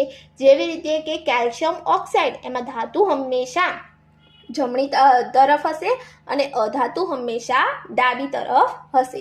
આના પછીનો આપણો પ્રશ્ન છે કે આયનીય સંયોજનોના સૂત્રો તેમના બંધારણમાં રહેલ ધન આયન અને ખાલી જગ્યા ગુણોત્તર દર્શાવતી પૂર્ણાંક સંખ્યા છે. તો અહીં આયનીય સંયોજનોના સૂત્રો તેમના બંધારણમાં રહેલા ધન આયન અને ઋણ આયનના ગુણોત્તર દર્શાવતી પૂર્ણાંક સંખ્યા છે. એટલે અહીં જવાબ આવશે ઋણાયન. આના પછીનો આપણો MCQ છે કે H2O ના સાપેક્ષ આણ્વીય દળની ગણતરી કરો. તો H2O ના સાપેક્ષ આણ્વીય દળની ગણતરી અહીં આપણે કરવાની છે. તો આણ્વીય દળ એટલે શું? તો જે અણુ છે એની અંદર રહેલા તમામ પરમાણુઓના પરમાણ્વીય દળના સરવાળા બરાબર એ આણ્વીય દળ હોય છે. કોઈ પણ પદાર્થનું આણ્વીય દળ તેમાં રહેલા તમામ ઘટક પરમાણુઓના પરમાણ્વીય દળોના સરવાળા બરાબર હોય છે. એટલે અહીં જેટલા પણ પરમાણુઓ આપ્યા છે હાઇડ્રોજન અને ઓક્સિજન, એનું જે પરમાણ્વીય દળ થશે એના બરાબર આપણને આણ્વીય દળ મળશે, સોરી પરમાણુય દળ થશે એના બરાબર આપણને આણ્વીય દળ મળશે. અહીં જવાબ આવશે 18U. કઈ રીતે? તો આપણે જોઈએ કે હાઇડ્રોજનનું પરમાણુય દળ અહીં 1U, 1 યુનિફાઈડ છે, અને ઓક્સિજનનું પરમાણુય દળ અહીં 16U એટલે 16 યુનિફાઈડ છે. તો હાઇડ્રોજન અહીં કેટલા પરમાણુ છે? હાઇડ્રોજનના 2 છે, તો 2 ગુણ્યા આપણે અહીં 1 કરીશું, અને વત્તા 1 ગુણ્યા 16 એ આપણે ઓક્સિજન માટે કર્યું છે. ઓક્સિજનનો ખાલી એક જ પરમાણુ છે, એટલે અહીં હાઇડ્રોજન માટે 2 ગુણ્યા 1 કરીશું. 2 છે હાઇડ્રોજનના પરમાણુઓ અને ઓક્સિજનનો એક જ છે, એટલે અહીં 2 નું ટોટલ કરીશું તો આપણને જવાબ મળશે 18 યુનિફાઈડ. એટલે કે H2O માં જે એનું સાપેક્ષ આણ્વીય દળ છે એ આપણને મળશે 18 યુનિફાઈડ. આના પછીનો આપણો 18મો MCQ છે કે HNO3 ના આણ્વીય દળની ગણતરી કરો. તો અહીં આપણે એના દળની પણ ગણતરી કરીએ. અહીં જવાબ 63 આવશે. કઈ રીતે? તો HNO3 નું આણ્વીય દળ H નું પરમાણુય દળ વત્તા N નું પરમાણુય દળ વત્તા O નું પરમાણુય દળ, કારણ કે અહીં 3 પરમાણુઓ આપેલા છે, તો અહીં O એ 3 છે, તો અહીં 1 વત્તા 14 વત્તા 48 કરીશું. કઈ રીતે? O નું પરમાણુય દળ શું હતું? 16, તો 16 ના ગુણ્યા 3 કરીશું તો આપણને 48 જવાબ મળશે. એટલે અહીં આપણે એનો ટોટલ કરીશું તો આપણને જવાબ મળશે 63 યુનિફાઈડ. એટલે HNO3 નું જે આણ્વીય દળ છે એ આપણને 63 યુનિફાઈડ મળશે. આના પછીનો આપણો પ્રશ્ન છે કે CaCl2 માટે એકમ સૂત્ર દળની ગણતરી કરો. તો અહીં એકમ સૂત્ર દળ કેમ કહ્યું છે? જ્યારે આપણે સામાન્ય રીતે આપણે આણ્વીય દળની ગણતરી કરીએ ત્યારે આપણે એને આણ્વીય દળની ગણતરી જ કહીશું અથવા સાપેક્ષ આણ્વીય દળ કહીશું. પરંતુ જ્યારે કોઈ પણ જે સંયોજન છે એની અંદર આયન રહેલો હશે, ઘટક તરીકે આયન રહેલો હશે, ત્યારે આપણે એના આણ્વીય દળની ગણતરી કરીશું તો આપણે એને એકમ સૂત્ર દળ કહીશું.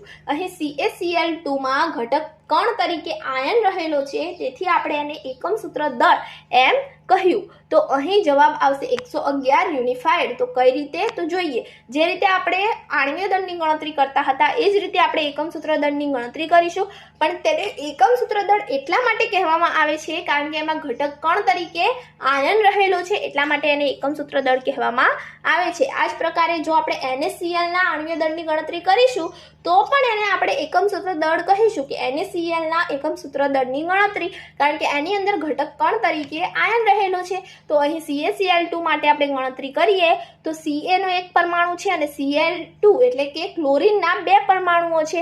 તો આપણે આગળ જ જોઈ ગયા કે કેલ્શિયમનું જે પરમાણુય દળ છે એ 40 થાય અને ક્લોરીનનું જે છે એ 35.5 છે. તો એના ગુણ્યા અહીં આપણે 2 કરવા પડશે કારણ કે 2 ક્લોરીનના પરમાણુ છે. અહીં આપણે આ બંનેનું જે ટોટલ થશે એ લખીશું અને જે થશે 111 યુનિફાઈડ. નમસ્કાર મિત્રો, આજના આ વિડીયોમાં આપણે શીખવા જઈ રહ્યા છીએ આપણા ધોરણ 9નું વિજ્ઞાન વિષયનું પ્રકરણ 4 જે છે પરમાણુનું બંધારણ. આની પહેલાંના વિડીયોઝમાં આપણે આપણા વિજ્ઞાન વિષયના પ્રકરણ 1, પ્રકરણ 2 અને પ્રકરણ 3 MCQના સ્વરૂપે શીખી ચૂક્યા છીએ અને આજે આપણે આપણા પ્રકરણ 4ના પરમાણુનું બંધારણના અગત્યના ટાટ સ્પેશિયલ MCQs જોવા જઈ રહ્યા છીએ. તો ચાલો ફટાફટથી આજનો આ વિડીયો શરૂ કરીએ અને જોઈએ આજના ટાટ સ્પેશિયલ પ્રકરણ 4ના પરમાણુનું બંધારણના MCQs. તો આજનો આપણો પહેલો MCQ છે કે ઇલેક્ટ્રોનની શોધ કોણે કરી? આ જ અગત્યનો MCQ છે. સામાન્ય વિજ્ઞાનનો MCQ છે કે ઇલેક્ટ્રોનની શોધ કોણે કરી અને આપણા પુસ્તકમાં આપેલી એક લાઈન છે, લીટી છે. આપણા પુસ્તક પરથી જ આપણા પુસ્તક પર જે મુદ્દાઓ આપ્યા છે એના પરથી જ આપણે અહીં MCQ બનાવ્યા છે જેથી આપણે રિવિઝન કરી શકીએ. તો અહીં આપણો પહેલો MCQ છે કે ઇલેક્ટ્રોનની શોધ કોણે કરી? તો અહીં ઓપ્શન આપ્યા છે A. Rutherford, B. Bohr, C. Antoine L Lavoisier કે D. J.J. થોમ્સન. તો અહીં જવાબ આવશે J.J. Thomson, option D. ઇલેક્ટ્રોનની શોધ J.J. થોમ્સને કરી હતી. આના પછીનો આજનો આપણો MCQ છે કે E. ગોલ્ડસ્ટીને શોધેલા નવા વિકિરણો કયા કિરણો કહેવાય છે? તો અહીં ઈસવીસન 1886માં વાયુ વિભારમાં નવા વિકિરણોની હાજરી એ E. ગોલ્ડસ્ટીને શોધી અને આ કિરણોને એમને નામ આપ્યું કેનાલ કિરણો. આપણો ઓપ્શન A એ આપણો સાચો જવાબ છે. હવે કદાચ પરીક્ષામાં આપણને એમ પૂછાઈ જાય કે કેનાલ કિરણો એ કેવો વીજભાર ધરાવે છે, તો અહીં જવાબ આવશે કેનાલ કિરણો એ ધન વીજભાર ધરાવે છે. આના પછીનો આજનો આપણો MCQ છે કે નીચે આપેલા વિધાનોમાંથી સાચું વિધાન જણાવો. અહીં આપણને પહેલું વિધાન આપ્યું છે પ્રોટોનનો વીજભાર +1 લેવાય છે. તો આ વિધાન સાચું છે. પ્રોટોનનો વીજભાર આપણે +1 લઈએ છીએ, ઇલેક્ટ્રોનનો વીજભાર આપણે -1 લઈએ છીએ, એટલે બીજું વિધાન પણ સાચું છે. અને ત્રીજું છે કે પ્રોટોનને P+ અને ઇલેક્ટ્રોનને E- વડે દર્શાવાય છે. તો આ વિધાન પણ સાચું છે. આપણે પ્રોટોનને P+ વડે જ્યારે ઇલેક્ટ્રોનને E- વડે દર્શાવીએ છીએ. તો આપેલ 1, 2 અને 3 ત્રણે વિધાન સાચા હોવાથી અહીં જવાબ આવશે ઓપ્શન ડી. વિધાન 1, 2 અને 3 સાચા છે. આના પછીનો આજનો આપણો MCQ છે કે કયા વૈજ્ઞાનિકે પ્રથમવાર પરમાણુના બંધારણ સંબંધિત નમૂનો રજૂ કર્યો. હવે પરમાણુના બંધારણ સંબંધિત પ્રથમવાર એવું પૂછાય કે પ્રથમવાર કયા વૈજ્ઞાનિકે નમૂનો રજૂ કર્યો, તો જવાબ આવશે આપણા ઇલેક્ટ્રોનના શોધક જે થોમ્સન. થોમ્સને પ્રથમવાર પરમાણુના બંધારણ સંબંધિત નમૂનો રજૂ કર્યો. અને આ નમૂના રજૂ કર્યો એમાં એમને શાનું ઉદાહરણ આપ્યું, તો તરબૂચનું અને ક્રિસમસ કેકનું એમને ઉદાહરણ આપ્યું. એમને ઉદાહરણ આપ્યું કે તરબૂચમાં જે રીતે એનો લાલ ભાગ છે જેને આપણે ખાઈ શકીએ છીએ એ પ્રોટોન દર્શાવે છે, એવું એમને કહ્યું કે ધન વીજભારિત છે. જ્યારે તરબૂચમાં એના જે બીજ જડેલા છે ને કાળા કલરના એ ઇલેક્ટ્રોન દર્શાવે છે, એવું એમને કહ્યું. અને એ રીતે એમને નમૂનો રજૂ કર્યો. અને બીજો એક નમૂનો એમને રજૂ કર્યો ક્રિસમસ કેક તરીકે. એનું પણ ઉદાહરણ લઈ શકીએ કે જે રીતે ક્રિસમસ કેક હોય છે એમાં જે આખી કેક છે એ પ્રોટોન દર્શાવે છે, ધન વીજભાર. પરંતુ આપણે જો એની ઉપર સૂકો મેવો લગાવીએ, અહીં બુકમાં સ્પેસિફિક સૂકી દ્રાક્ષ આપી છે કે સૂકો મેવો લગાવીએ તો એ સૂકો મેવો જે છે એ ઇલેક્ટ્રોન દર્શાવે છે, જે જડિત છે એની પર. એ રીતનો એમને એક નમૂનો રજૂ કર્યો. કોણે કર્યો? જે થોમ્સને. જે થોમ્સનનું બીજું અગત્યનું કાર્ય કયું હતું? તો એમને ઇલેક્ટ્રોનની શોધ કરી. આના પછીનો આપણો પ્રશ્ન છે કે શાની શોધે ડાલ્ટનના પરમાણુ સિદ્ધાંતની અભિધારણાઓને ખોટી સાબિત કરી. તો આની પહેલાંના ચેપ્ટર 3માં આપણે જાણી ગયા છીએ કે ડાલ્ટને કેટલીક અભિધારણાઓ આપી હતી. તો શાની શોધે એમની અભિધારણાઓને ખોટી સાબિત કરી. તો પરમાણુ જે છે એનો અર્થ જ થાય છે અવિભાજ્ય, પરંતુ આગળ જતાં ખબર પડી કે પરમાણુ એ વિભાજ્ય કણ છે અને એ પ્રોટોન અને ઇલેક્ટ્રોન નામના 2 મૂળભૂત કણો ધરાવે છે. તો આ જે ઇલેક્ટ્રોન અને પ્રોટોનની શોધ થઈ એને ડાલ્ટનની અભિધારણાઓને ખોટી સાબિત કરી. માટે અહીં જવાબ આવશે ઓપ્શન સી, A અને B બંને. આના પછીનો આજનો આપણો MCQ છે કે જે થોમ્સનને 1906માં શાની શોધ બદલ નોબેલ પારિતોષિક મળ્યું. તો જે થોમ્સને ઇલેક્ટ્રોન જેવી મહાન શોધ કરી તો એના માટે એમને 1906માં નોબેલ પારિતોષિક મળ્યું. તો અહીં જવાબ આવશે ઇલેક્ટ્રોન. આના પછીનો આપણો પ્રશ્ન છે કે કોણે સૂચવ્યું કે પરમાણુમાં ઋણભાર અને ધનભાર સમાન માત્રામાં હોય છે? કયા વૈજ્ઞાનિકે સૂચવ્યું કે પરમાણુમાં ઋણભાર અને ધનભાર, પરમાણુમાં ઋણભાર કયો છે? તો ઇલેક્ટ્રોન છે. જ્યારે ધનભાર કયો છે? તો પ્રોટોન છે. તો ઋણભાર અને ધનભાર એ સમાન માત્રામાં હોય છે એવું કોણે સૂચવ્યું કે તેથી પરમાણુ વીજભારની દ્રષ્ટિએ તટસ્થ છે? તો આવું સૂચવનાર પણ હતા આપણા જે થોમ્સન. એમને બે રીતો સૂચવી કે પહેલું સૂચવ્યું કે પરમાણુ ધનભારિત ગોળાનો બનેલો છે. જે આપણને તરબૂચનો નમૂનો આપ્યો, એમને પરમાણુનું મોડેલ રજૂ કર્યું, તરબૂચનું ઉદાહરણ આપ્યું. તો એમાં એમને કહ્યું હતું કે પરમાણુ ધનભારિત ગોળાનો બનેલો છે અને ઇલેક્ટ્રોન તેમાં જડિત થયેલા છે. પહેલું એમને એ સૂચવ્યું. અને બીજું કહ્યું કે પરમાણુમાં ઋણભાર અને ધનભાર સમાન માત્રામાં હોય છે, તેથી પરમાણુ વીજભારની દ્રષ્ટિએ તટસ્થ હોય છે. આ બંને કથનો જે થોમ્સને સૂચવ્યા. એમણે શોધ કરી ઇલેક્ટ્રોનની. 1906માં ઇલેક્ટ્રોનની શોધ બદલ તેમને નોબેલ પારિતોષિકથી સન્માનિત કરવામાં આવ્યા. હવે આના પછીનો આપણો પ્રશ્ન છે કે રુથરફોર્ડે શું જાણવા પ્રયોગ કર્યો? રુથરફોર્ડે શું જાણવા પ્રયોગ કર્યો? તો આમાં જવાબ આવશે પરમાણુમાં ઇલેક્ટ્રોન કેવી રીતે ગોઠવાયેલા છે. હવે જે થોમ્સને આપણને જે પરમાણુનો નમૂનો આપ્યો એ કેટલાક અંશે ખોટો છે એ આપણને ખબર છે, કારણ કે આપણે પરમાણુનો સાચો નમૂનો જાણીએ છીએ. એમાં કંઈ ઇલેક્ટ્રોન જડિત થયેલા હોતા નથી, એમાં ઇલેક્ટ્રોન કક્ષાઓમાં પરિભ્રમણ કરે છે. તો હજુ સુધી જે થોમ્સને જે નમૂનો આપ્યો એની ઉપર કેટલાક વૈજ્ઞાનિકોને વિશ્વાસ નહોતો બેસતો. એ માટે રુથરફોર્ડ કરીને પછી વૈજ્ઞાનિક વૈજ્ઞાનિક આવ્યા અને એમને પરમાણુમાં ઇલેક્ટ્રોન કેવી રીતે ગોઠવાયેલા છે એની શોધ કરવા માટે એમને એક પ્રયોગ કર્યો. એના પછીનો પ્રશ્ન છે કે આલ્ફા કણો શું છે. હવે રુથરફોર્ડે જે પ્રયોગ કર્યો એની અંદર એમને આલ્ફા કણોનો ઉપયોગ કર્યો હતો એ ખરેખર શું છે તો આપણી પુસ્તકમાં આપેલું જ છે કે આલ્ફા કણો એ દ્વિવીજભારિત હિલિયમ આયનો છે. એટલે અહીં જવાબ આવશે ઓપ્શન એ. આલ્ફા કણો શું છે તો દ્વિવીજભારિત હિલિયમ આયનો છે. આલ્ફા કણો એ દ્વિવીજભારિત હિલિયમ આયનો છે. આના પછીનો આપણો પ્રશ્ન છે કે આલ્ફા કણો કેટલું દળ ધરાવે છે. આ પણ આપણી પુસ્તકમાં આપેલું જ છે કે આલ્ફા કણો એ 4U જેટલું દળ ધરાવે છે. તો અહીં યુ એ શું છે તો આગળના પ્રકરણમાં આપણે શીખી ગયા છીએ. યુ એ દળનો એકમ છે જેને યુનિફાઈડ વડે આપણે દર્શાવી શકીએ છીએ. એ પરમાણ્વીય દળનો એકમ છે તો યુનિફાઈડ તરીકે આપણે દર્શાવી શકીશું. આલ્ફા કણો એ કેટલું દળ ધરાવે છે તો 4U જેટલું દળ આલ્ફા કણો ધરાવે છે. આના પછીનો આપણો પ્રશ્ન છે કે નીચે આપેલા વિધાનોમાંથી સાચું વિધાન જણાવો. નીચે આપેલા વિધાનોમાંથી સાચું વિધાન જણાવો. એમાં આપણને રુથરફોર્ડે જે પ્રયોગ કર્યો એને અનુસરીને કેટલાક વિધાનો આપ્યા છે. પહેલું વિધાન છે કે રુથરફોર્ડે 1000 પરમાણુઓ જેટલી જાડાઈ ધરાવતો સોનાનો વરખ પસંદ કર્યો. તો આ વિધાન સાચું છે. રુથરફોર્ડે એના પ્રયોગ માટે 1000 પરમાણુઓ જેટલી જાડાઈ ધરાવતો સોનાનો વરખ પસંદ કર્યો હતો અને એની ઉપર આ જે આલ્ફા કણો એમને મારો ચલાવ્યો હતો. બીજું છે કે દર 12000 આલ્ફા કણો પૈકી એક કણ અથડાઈને પાછો ફરે છે. હવે જે રુથરફોર્ડે પ્રયોગ કર્યો એની અંદર એમને 3 અવલોકનો મળ્યા. પહેલું અવલોકન હતું કે ઝડપથી ગતિ કરતા મોટાભાગના આલ્ફા કણો સોનાના વરખમાંથી સીધા જ પસાર થઈ જાય છે. એટલે મોટાભાગના જે આલ્ફા કણો હતા એ સીધા જ પસાર થઈ જતા હતા. પરંતુ બીજું વિધાન હતું કે કેટલાક આલ્ફા કણો સોનાના વરખ દ્વારા ઓછા અંશને ખૂણે વિચલન પામતા હતા. એમનું બીજું અવલોકન એવું હતું. અને જે ત્રીજું અવલોકન હતું એ ખૂબ જ આશ્ચર્ય પ્રમાણે તેવું અવલોકન હતું કે આશ્ચર્યજનક રીતે દર 12000 આલ્ફા કણો પૈકી એક કણ અથડાઈને પાછો ફરતો હતો. આ ખૂબ જ આશ્ચર્ય પ્રમાણે તેવું એક પરિણામ હતું, અવલોકન હતું. અને રુથરફોર્ડના શબ્દોમાં આ પરિણામ એટલી હદે આશ્ચર્ય પ્રમાણે એવું હતું કે તમે એક 15 ઇંચનો તોપનો ગોળો લઈ તેનો અતિ પાતળા કાગળ પર મારો કરો તો તે પાછો ફરીને તમને જ ઈજા પહોંચાડે એટલું આશ્ચર્ય પ્રમાણે તેવું આ અવલોકન હતું, આ પરિણામ હતું. તો અહીં દર્શાવેલ 3 વિધાનમાં બીજું વિધાન છે કે દર 12000 આલ્ફા કણો પૈકી એક કણ અથડાઈને પાછો ફરે છે. તો આ વિધાન સત્ય છે. ત્રીજું છે કે કેટલાક આલ્ફા કણો ઓછા અંશની ખૂણે વિચલન પામે છે. તો આ વિધાન પણ સત્ય છે. માટે આપેલ વિધાન 1, 2 અને 3 ત્રણે વિધાન સાચા છે.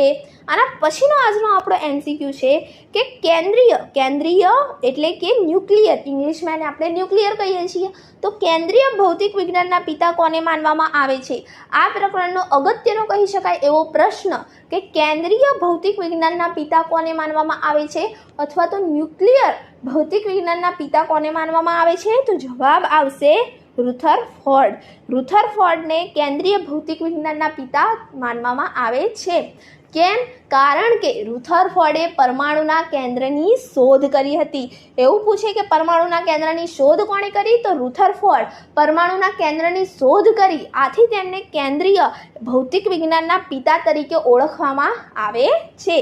કશાના કેન્દ્રની શોધ કરી? પરમાણુના કેન્દ્રની શોધ. આના પછીનો પ્રશ્ન છે કે પરમાણુના કેન્દ્રની શોધ કોણે કરી તો રુથરફોર્ડે કરી. અને એટલે જ પરમાણુના કેન્દ્રની શોધ કરી એટલા માટે જ તેમને કેન્દ્રીય ભૌતિક વિજ્ઞાનના પિતા માનવામાં આવે છે. આના પછીનો આજનો આપણો પ્રશ્ન છે કે સ્વતંત્ર કક્ષાઓમાં પરિભ્રમણ દરમિયાન ઇલેક્ટ્રોન વિકિરણ સ્વરૂપે ઉર્જા મુક્ત કરતા નથી. આ અભિધારણા કોની છે? હવે રુથરફોર્ડે કેટલીક અભિધારણાઓ આપી પણ એમની જે અભિધારણાઓ છે એમનો જે નમૂનો હતો, પરમાણુનો નમૂનો, એમાં પણ કેટલીક ખામીઓ હતી. તો એના પછી આવ્યા વૈજ્ઞાનિક બોહર, નિલ્સ બોહર, અને એમને એક અભિધારણા આપી, એક રજૂઆત કરી કે સ્વતંત્ર કક્ષાઓમાં પરિભ્રમણ દરમિયાન ઇલેક્ટ્રોન વિકિરણ સ્વરૂપે ઉર્જા મુક્ત કરતા નથી. અને આ અભિધારણા આપનાર હતા નિલ્સ બોહર. તો ઓપ્શન બી આપણો જવાબ આવશે. એમને બીજી પણ એક અભિધારણા આપી કે ઇલેક્ટ્રોનની સ્વતંત્ર કક્ષાઓ તરીકે ઓળખાતી અમુક ચોક્કસ કક્ષાઓ જ પરમાણુમાં માન્ય કક્ષાઓ ગણાય છે. એટલે જે કક્ષાઓની અભિધારણા આપી એ પ્રથમવાર આપી નિલ્સ બોહરે કે ઇલેક્ટ્રોનની સ્વતંત્ર કક્ષાઓ તરીકે ઓળખાતી અમુક ચોક્કસ કક્ષાઓ જ પરમાણુમાં માન્ય કક્ષાઓ ગણાય છે, નિલ્સ બોહરે કહ્યું. આ ઉપરાંત સ્વતંત્ર કક્ષાઓમાં પરિભ્રમણ દરમિયાન ઇલેક્ટ્રોન વિકિરણ સ્વરૂપે ઉર્જા મુક્ત કરતા નથી. આ કહેનાર પણ પ્રથમ હતા નિલ્સ બોહર. આના પછીનો આજનો આપણો એમસીક્યુ છે કે નીચે આપેલ પુસ્તકોમાંથી કઈ પુસ્તક નિલ્સ બોહરની છે? તો અહીં ઓપ્શન એ છે પરમાણ્વીય બંધારણ અને વર્ણપટ સિદ્ધાંત, બી છે પરમાણ્વીય સિદ્ધાંત, સી છે પ્રકૃતિનું વર્ણન અને ડી છે આપેલ તમામ. તો અહીં આપેલી તમામ પુસ્તકો એ નિલ્સ બોહરની છે. પછી એ પરમાણ્વીય બંધારણ અને વર્ણપટ સિદ્ધાંત હોય કે પરમાણ્વીય સિદ્ધાંત હોય કે પ્રકૃતિનું વર્ણન હોય, આ ત્રણ પુસ્તકો નિલ્સ બોહરની છે. આના પછીનો આજનો આપણો એમસીક્યુ છે કે એટલે અહીં જવાબ આવશે આપેલ તમામ. આના પછીનો એમસીક્યુ જોઈએ તો કોષોના ઉર્જા સ્તરનો સાચો ક્રમ લખો. હવે આ ક્રમ કોણે આપ્યો? તો નિલ્સ બોહરે આપ્યો. એમને જ અભિધારણા રજૂ કરી કે ઇલેક્ટ્રોનની સ્વતંત્ર કક્ષાઓ તરીકે ઓળખાતી અમુક ચોક્કસ કક્ષાઓ જ પરમાણુમાં માન્ય કક્ષાઓ ગણાય છે અને એમને કક્ષાઓ આપી કે એલ એમ એન, આ એનો સાચો ક્રમ છે. અને બીજું એને આપણે આ કક્ષાને કોષોને આપણે કોષો પણ કહેવાય એને, તો આ કોષોને આપણે 1 2 3 4 તરીકે પણ લખી શકીએ અને કે એલ એમ એન તરીકે પણ આપણે રજૂ કરી શકીએ. તો અહીં જવાબ આવશે એ અને બી બંને. કોષોના ઉર્જા સ્તરનો સાચો ક્રમ આ બંને છે. આના પછીનો આજનો જુઓ, અહીં આપણને દર્શાવ્યું છે કે પ્રથમ અંદરની બાજુ અહીં કેન્દ્ર છે, પરમાણુનું કેન્દ્ર આપણને રજૂ કર્યું છે.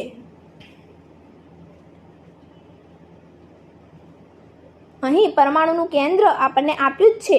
પછી અહીં જે સૌથી નજીક હશે કેન્દ્રની એ કક્ષા કે હશે, એની ઉપર કક્ષા એલ હશે, એની ઉપર કક્ષા એમ હશે અને સૌથી ઉપર કક્ષા એન હશે. અને આને આપણે ક્રમની રીતે કોષ 1 2 3 4 એ રીતે પણ જાણી શકીએ છીએ. અને આ નમૂનો રજૂ કરનાર કોણ હતા? તો આ નમૂનો રજૂ કરનાર હતા નિલ્સ બોહર. હવે આના પછીનો આપણો આજનો એમસીક્યુ છે કે ઈસવીસન 1932માં કોને નવા અપરમાણવીય કણ ન્યુટ્રોનની શોધ કરી? હવે શોધ થઈ ગઈ ન્યુટ્રોનની. આની પહેલાં કયા બે કણો પ્રચલિત હતા પરમાણુની અંદર?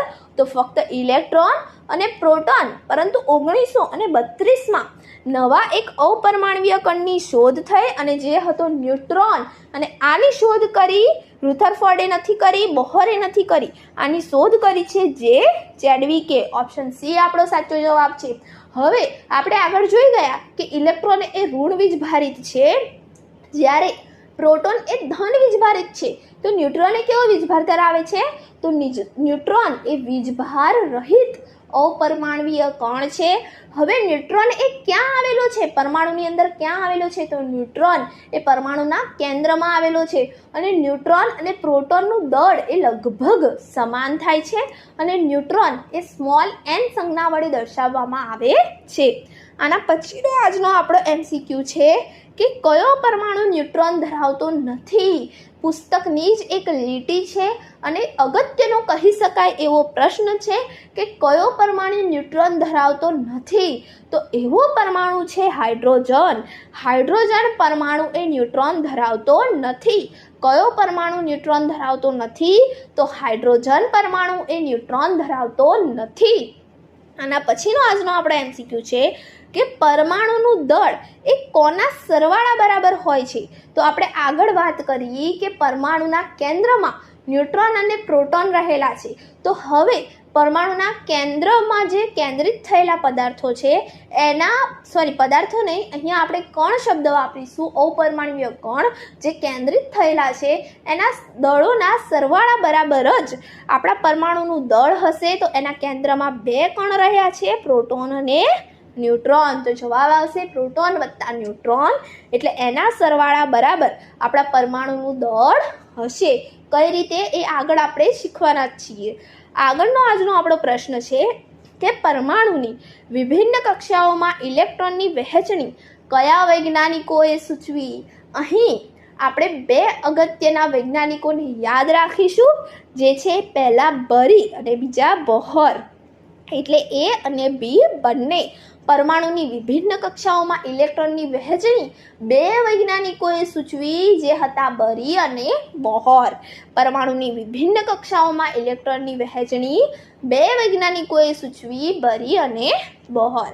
આના પછીનો આજનો આપણે MCQ છે કે કક્ષામાં હાજર રહેલા ઇલેક્ટ્રોનની મહત્તમ સંખ્યા કયા સૂત્ર દ્વારા દર્શાવાય છે?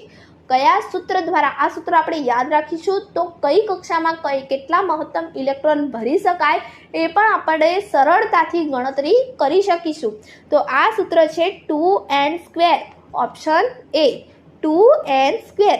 કક્ષામાં હાજર રહેલા ઇલેક્ટ્રોનની મહત્તમ સંખ્યા એ આપણે 2n² સૂત્ર દ્વારા દર્શાવી શકીએ છીએ. આ સૂત્ર કયું છે? 2n². આના પછીનો આજનો આપણો એક મહત્વનો એવો આ કોષ્ટક કહી શકાય. તો અહીં ઉર્જા સ્તરનો ક્રમ એ આપણને 1, 2, 3 વગેરે છે, કારણ કે અહીં આપણે MCQ બનાવવા જઈએ તો ઘણા બધા MCQs નીકળી શકે છે, પરંતુ આપણે રિવિઝનના પર્પઝથી જ છે તો આપણે અહીં ડાયરેક્ટ જે આની માહિતી છે એ જોઈ લઈએ, કારણ કે આ માહિતી ખૂબ જ અગત્યની છે. તો અહીં આપણને જે છે ઉર્જા સ્તરનો ક્રમ 1, 2, 3 વગેરે આપ્યા છે. આમ જુદી જુદી કક્ષાઓમાં રહેલા ઇલેક્ટ્રોનની મહત્તમ સંખ્યા નીચે મુજબ દર્શાવી શકાય. આપણે આગળ સૂત્ર જોઈ ગયા ને કે 2n². આ સૂત્રની મદદથી 2n². આ સૂત્રની મદદથી આપણે જે છે આપણા ઇલેક્ટ્રોન કેટલા મહત્તમ એક કક્ષામાં સમાવી શકાય એ જાણી શકીએ છીએ. તો અહીં જે n² છે એ કક્ષાનો ક્રમ છે. તો અહીં પ્રથમ કક્ષા એમાં એક છે, પ્રથમ છે તો એક પહેલી કક્ષા છે તો એનો વર્ગ અને એના ગુણ્યા 2 કરીએ તો આપણને જવાબ 2 મળશે. એટલે પ્રથમ કક્ષામાં 2 ઇલેક્ટ્રોન મહત્તમ આપણે સમાવી શકીશું. એવી રીતે બીજી કક્ષા છે એનો ક્રમ અહીં 2 લખી દીધો, તો બીજી કક્ષામાં આપણે મહત્તમ 8 ઇલેક્ટ્રોન સમાવી શકીશું. આ આપણે યાદ જ રાખવાનું છે. બીજી કક્ષામાં મહત્તમ આપણે 8 ઇલેક્ટ્રોન સમાવી શકીશું. જો આપણને યાદ ના રહે તો આપણે 2n² સૂત્ર યાદ રાખી શકીએ. એના પછીની ત્રીજી કક્ષા M કક્ષા છે, M કોષ છે, તો એની અંદર આપણે 3નો વર્ગ ગુણ્યા 2 કરીએ એટલા ઇલેક્ટ્રોન સમાવી શકીશું, એટલે 18. એની પછી આપણે N કોષ છે એની અંદર 2 ગુણ્યા 4નો વર્ગ કરીએ એટલા ઇલેક્ટ્રોન એટલે 32 ઇલેક્ટ્રોન આપણે અહીં સમાવી શકીશું. આ રીતે અલગ અલગ કક્ષાઓમાં આપણે અલગ અલગ રીતે ઇલેક્ટ્રોનની ગોઠવણી કરી શકીએ છીએ. પ્રથમ K કોષમાં 2 ઇલેક્ટ્રોન, L કોષમાં 8 ઇલેક્ટ્રોન, M કોષમાં 18 ઇલેક્ટ્રોન, જ્યારે N કોષમાં આપણે 32 ઇલેક્ટ્રોન સમાવી શકીએ છીએ.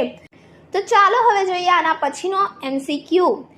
આના પછીનો આપણો MCQ છે કે પરમાણુની સૌથી બહારની કક્ષામાં મહત્તમ કેટલા ઇલેક્ટ્રોન સમાવી શકાય છે? મહત્તમ આપણે સૌથી બહારની કક્ષામાં કેટલા ઇલેક્ટ્રોન સમાવી શકીએ છીએ?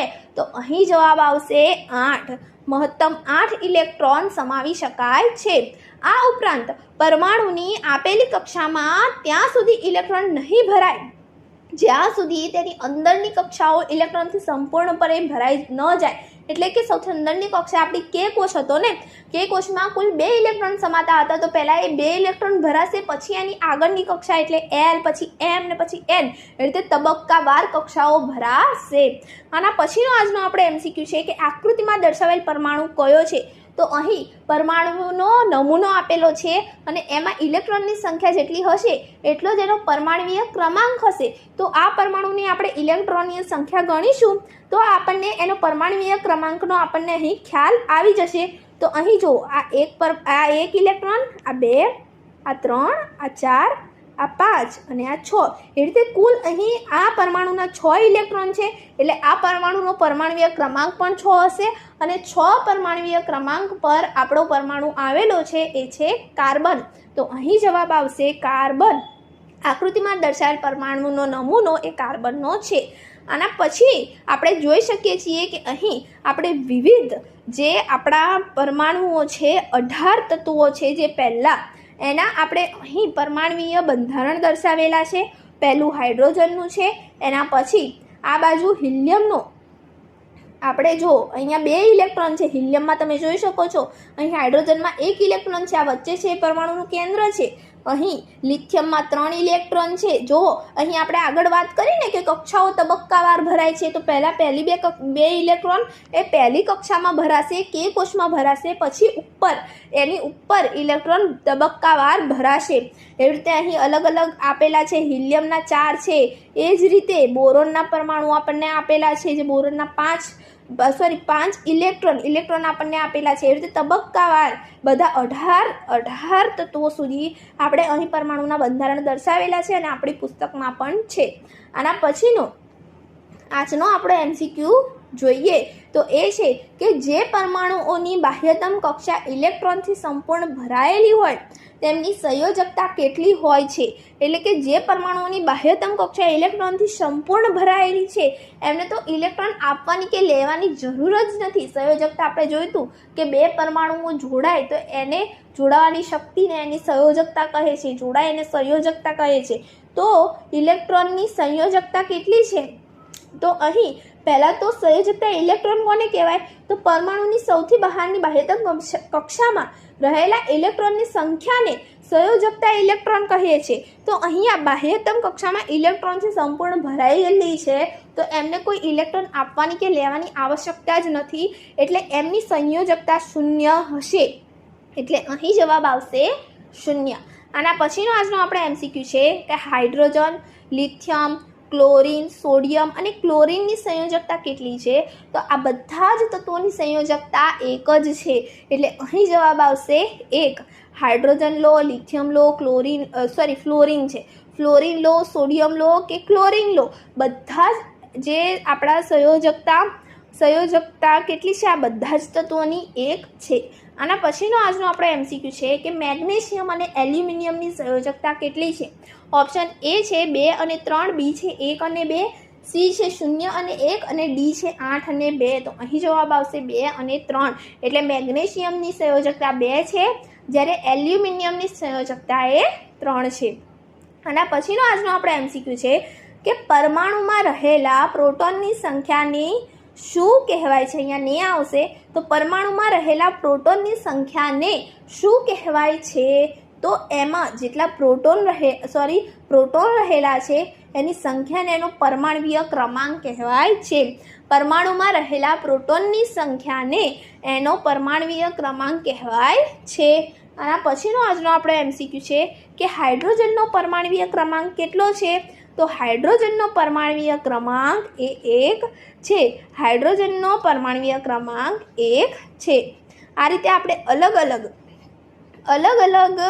તત્વોના પરમાણ્વીય ક્રમાંકો અલગ અલગ જોઈ શકીએ છીએ। હવે એવું પૂછાય કે પરમાણ્વીય ક્રમાંકને કયા અંગ્રેજી મૂળાક્ષર વડે દર્શાવાય છે? તો જવાબ આવશે Z। પરમાણ્વીય ક્રમાંકને આપણે Z વડે દર્શાવી શકીએ છીએ। Z વડે પરમાણ્વીય ક્રમાંકને આપણે દર્શાવીએ છીએ અને હાઇડ્રોજનનો પરમાણ્વીય ક્રમાંક 1 છે। આના પછીનો આજનો આપણે એમસીક્યુ છે કે ન્યુક્લિઓન્સ કોને કહેવાય છે? અહીં પૂછ્યું છે ન્યુક્લિઓન્સ કોને કહેવાય છે? તો આપણે જાણીએ છીએ કે ન્યુક્લિયસ એટલે કેન્દ્ર થાય, તો એના કેન્દ્રમાં જે કણો રહેલા છે એને આપણે ન્યુક્લિઓન્સ કહીશું। તો પરમાણુના કેન્દ્રમાં કયા કણો રહેલા છે? તો પહેલું તો ન્યુટ્રોન અને બીજું પ્રોટોન, એટલે એ અને બી બંને। તો એ અને બી બંને એટલે ન્યુટ્રોન અને પ્રોટોન બંનેને આપણે ન્યુક્લિઓન્સ કહીશું। આના પછીનો આજનો આપણે એમસીક્યુ છે કે પરમાણુનું દળ એ ક્યાં કેન્દ્રિત થયેલું હોય છે? તો આપણે આગળ જ જોઈ ગયા કે એનું જે દળ છે એ પરમાણુનું દળ છે પ્રોટોન અને ન્યુટ્રોનના સરવાળા બરાબર હોય છે, જે એના કેન્દ્રમાં આવેલા છે। તો પરમાણુનું દળ એ એના કેન્દ્રમાં કેન્દ્રિત થયેલું હોય છે। આના પછી જોઈએ તો કાર્બન પરમાણુ 6 પ્રોટોન અને 6 ન્યુટ્રોન ધરાવે છે, તો તેનું દળ કેટલું થશે? તો હવે આપણે પહેલેથી શીખતા જ આવ્યા કે પ્રોટોન અને ન્યુટ્રોનનો સરવાળા બરાબર પરમાણુનું દળ હોય છે। તો અહીં પ્રોટોન 6 છે અને ન્યુટ્રોન પણ 6 છે, તો 6 + 6 12 થાય, તો 12 યુનિફાઈડ કાર્બન પરમાણુનું દળ થશે। આના પછીનો આજનો આપણે એમસીક્યુ છે કે એલ્યુમિનિયમનું દળ કેટલું છે? તો અહીં એલ્યુમિનિયમની અંદર જે પ્રોટોન છે એની સંખ્યા 13 છે અને ન્યુટ્રોનની સંખ્યા 14 છે। પ્રોટોનની સંખ્યા 13 છે અને ન્યુટ્રોનની સંખ્યા 14 છે। આથી એલ્યુમિનિયમનું દળ અહીં થશે 27 યુનિફાઈડ, 27 યુ જેટલું એનું દળ થશે, કારણ કે 13 એ પ્રોટોનની સંખ્યા છે અને 14 એ ન્યુટ્રોનની સંખ્યા છે. આપણે જાણીએ છીએ કે પ્રોટોન અને ન્યુટ્રોનની સંખ્યા એ લગભગ સમાન હોય છે, દળ એમનું સમાન હોય છે. તો અહીં આપણે પ્રોટોન અને ન્યુટ્રોનની સંખ્યા આસપાસ પણ એને લઈ શકીએ છીએ. એટલે પ્રોટોનની ફક્ત સંખ્યા આપી હોય તો આપણે ન્યુટ્રોનની સંખ્યાનો અંદાજો લગાવી શકીએ છીએ અને એના પરથી પણ આપણે દળ શોધી શકીએ છીએ. આના પછીનો આજનો આપણો MCQ છે કે પરમાણુના કેન્દ્રમાં રહેલા પ્રોટોન અને ન્યુટ્રોનની કુલ સંખ્યાના સરવાળાને તે તત્વોની શું કહે છે? હવે અહીં પ્રોટોન અને ન્યુટ્રોનના કુલ સંખ્યાના સરવાળાને તત્વોની શું કહે છે? તો અહીં જે દળ ક્રમાંક છે, આપણે વિચારીએ કે કદાચ દળ ક્રમાંક આવી શકે, પરંતુ એ દળ ક્રમાંક નહીં કહેવાય, એને આપણે દળાંક કહીશું. શું કહીશું? દળાંક. એટલે ડી જવાબ આવશે. પ્રોટોન અને ન્યુટ્રોનની કુલ સંખ્યાના સરવાળાને એનો દળાંક કહે છે. દળાંક કહે છે. અહીં જુઓ, આપણે કોષ્ટકમાં કોઈપણ પરમાણુને દર્શાવવા માટે તેના પરમાણુય ક્રમાંક, દળાંક અને તત્વની સંજ્ઞા નીચે મુજબ દર્શાવી શકાય છે. આ રીતે આપણે કોઈપણ પરમાણુને દર્શાવી શકીએ છીએ. પહેલાં આપણે જે તત્વનો દળાંક અહીં લખીશું, એટલે કે એના પ્રોટોન અને ન્યુટ્રોનની સંખ્યાનો સરવાળો કેટલો છે એ અહીં ઉપર લખીશું. હવે આ પરમાણુય ક્રમાંક શું છે તો યાદ કરો. પરમાણુય ક્રમાંક એટલે શું? તો પરમાણુના કેન્દ્રમાં આવેલા પ્રોટોનની સંખ્યા, પ્રોટોનની જેટલી સંખ્યા હોય એટલો એનો પરમાણુય ક્રમાંક હશે, જેને આપણે Z વડે દર્શાવીએ. હવે એવું પૂછાય કે દળાંકને શાના વડે દર્શાવાય? તો A વડે દર્શાવાય. અને આપણે અહીં કોઈપણ તત્વની સંજ્ઞા લખી શકીએ. જેવી રીતે ઉદાહરણ લીધું છે નાઇટ્રોજનનું, તો નાઇટ્રોજનનો દળાંક 14 છે. એમાં પ્રોટોન અને ન્યુટ્રોનની સંખ્યા 7 છે. એટલે પ્રોટોનની સંખ્યા અહીં 7 લખીએ આપણે, એનો પરમાણુય ક્રમાંક બરાબર પ્રોટોનની સંખ્યા, એટલે અહીં 7 લખીએ અને એનો દળાંક 14 લખ્યો અને અહીં આપણો પરમાણુ દર્શાવ્યો. તો આ રીતે આપણે કોઈપણ તત્વ માટે આ રીતે એ તત્વને દર્શાવી શકીએ છીએ. આ રીતે એનો પરમાણુય ક્રમાંક, એનો દળાંક આપણે દર્શાવી શકીએ છીએ. આના પછીનો આજનો આપણે MCQ છે કે નીચેનામાંથી હાઇડ્રોજનના સમસ્થાનિકો કયા છે? હવે સમસ્થાનિકો ઉપર આપણે આવી ગયા છીએ. સમસ્થાનિકો એટલે શું? તો અમુક કુદરતમાં એવા તત્વો છે જેઓનો જે પરમાણુય ક્રમાંક છે એ સમાન હોય છે. પરમાણુય ક્રમાંક એટલે પ્રોટોનની સંખ્યા, કુલ સંખ્યા એ સમાન હોય છે, પરંતુ એમનો જે દળાંક છે એ અલગ અલગ હોય છે. તો એવા તત્વોને આપણે સમસ્થાનિકો કહીએ છીએ. અને હાઇડ્રોજનના સમસ્થાનિકો એ આપણા માટે ખૂબ અગત્યના છે. પહેલું છે પ્રોટિયમ, બીજું છે ડ્યુટેરિયમ અને ત્રીજું છે ટ્રિટિયમ. પ્રોટિયમની અંદર દળાંક 1 હોય છે, ડ્યુટેરિયમની અંદર દળાંક 2 હોય છે, જ્યારે ટ્રિટિયમની અંદર દળાંક 3 હોય છે. આ રીતે 3 અલગ અલગ હાઇડ્રોજનના સમસ્થાનિકો છે. એટલે જવાબ આવશે આપેલ તમામ. તો હાઇડ્રોજનના સમસ્થાનિકો કયા છે? આપેલ તમામ. આના પછીનો આજનો આપણો MCQ નથી. અહીં આપણે જે મેં તમને માહિતી આપી એ આપેલી છે કે પ્રોટિયમ, ડ્યુટેરિયમ અને ટ્રિટિયમ પહેલાં હાઇડ્રોજનના જે સમસ્થાનિકો છે એ આપણે અહીં દર્શાવ્યા છે. તો એ બધાનો દળાંક જે છે તમે જોઈ શકો છો. અહીં 1 છે, અહીં 2 છે, અહીં 3 છે. આ પછી તે દરેકનો પરમાણુય ક્રમાંક 1 છે. એટલે કે પ્રોટોનની સંખ્યા બધામાં જો સમાન હશે, પ્રોટિયમ હોય, ડ્યુટેરિયમ હોય કે ટ્રિટિયમ હોય, પરંતુ દળ ક્રમાંક અનુક્રમે 1, 2 અને 3 છે. આ પ્રકારના અન્ય ઉદાહરણ જોઈએ તો કાર્બનમાં જુઓ તમે પરમાણુય ક્રમાંક સમાન છે, પરંતુ એના દળ ક્રમાંક અલગ છે. આમાં 14 છે અને આમાં 12 છે. એ રીતે ક્લોરીન, તો ક્લોરીનમાં અહીંયા પરમાણુય ક્રમાંક સમાન છે 17, પરંતુ દળાંક જે છે એનો દળાંક એ અલગ છે.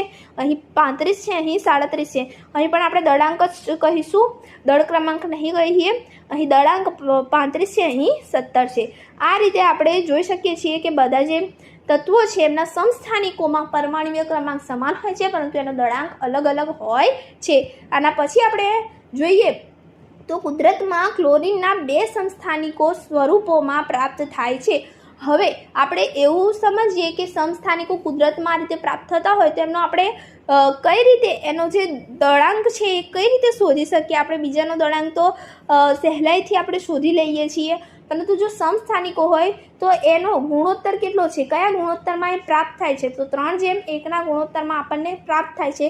35U એટલે કે 35 જે છે દળ ધરાવતા જે ક્લોરીન છે એ પણ પ્રાપ્ત થાય છે, અને 37U 37 યુનિફાઈડ દળ ધરાવતા ક્લોરીન પરમાણુઓ આપણને પ્રાપ્ત થાય છે, જેનો ગુણોત્તર 3:1 છે. તો આનો જે દળાંક છે આપણે સરેરાશ એનો દળાંક આપણે શોધી શકીએ છીએ. જેમાં અહીં આપણે 35 જે પ્રથમ ક્લોરીનનો પરમાણુનો દળાંક છે સમસ્થાનિકનો અને બીજો 37 છે, બેનો વચ્ચે વત્તાકાર કર્યો અને અહીં આપણે 75 કેમ લીધા? કારણ કે 3:1 ગુણોત્તરમાં આપણને પ્રાપ્ત થાય છે, એટલે અહીં 75 ને અહીં 25 લીધા અને એના ભાગે આપણે 100 કરી દઈએ તો આપણને અહીં જવાબ અંદાજે 35.5 મળે છે. એટલે અહીં એવું સમજી લેવાનું કે ક્લોરીનનો જે દળાંક છે એ 35.5 છે, પણ ના, આપણે અહીં એવું સમજવાનું નથી. પરંતુ જો તમે ચોક્કસ માત્રામાં ક્લોરીન લેશો તો તેમાં ક્લોરીનના બંને સમસ્થાનિકોનો સમાવેશ થતો હશે. એટલે કે અહીં આપણે જે 35U દળ ધરાવતો જે સમસ્થાનિક છે એ પણ હશે અને 37 યુનિફાઈડ દળ ધરાવતો સમસ્થાનિક પણ હશે, એટલે કે બંને હશે. તો તેમાં ક્લોરીનના બંને સમસ્થાનિકોનો સમાવેશ થતો હશે અને એનું સરેરાશ દળ જે આપણે શોધ્યું 35U એટલું હશે. અહીં આપણે 35U શોધ્યું એટલું એનું સરેરાશ દળ હશે. એટલા માટે આપણે એનું સરેરાશ દળ 35.5 લઈએ છીએ. કેટલું લઈએ છીએ? 35.5 એનું સરેરાશ દળ આપણે લઈએ છીએ. 35U પહેલા સમસ્થાનિકનું છે અને બીજા સમસ્થાનિકનું દળ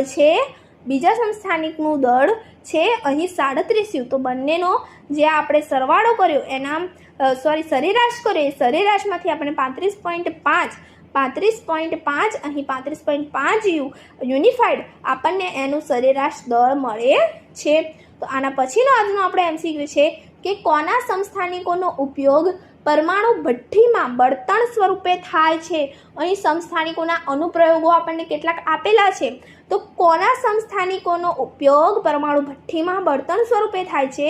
તો અહીં જવાબ આવશે યુરેનિયમ. યુરેનિયમના સમસ્થાનિકનો ઉપયોગ પરમાણુ ભઠ્ઠીમાં બળતણ તરીકે થાય છે.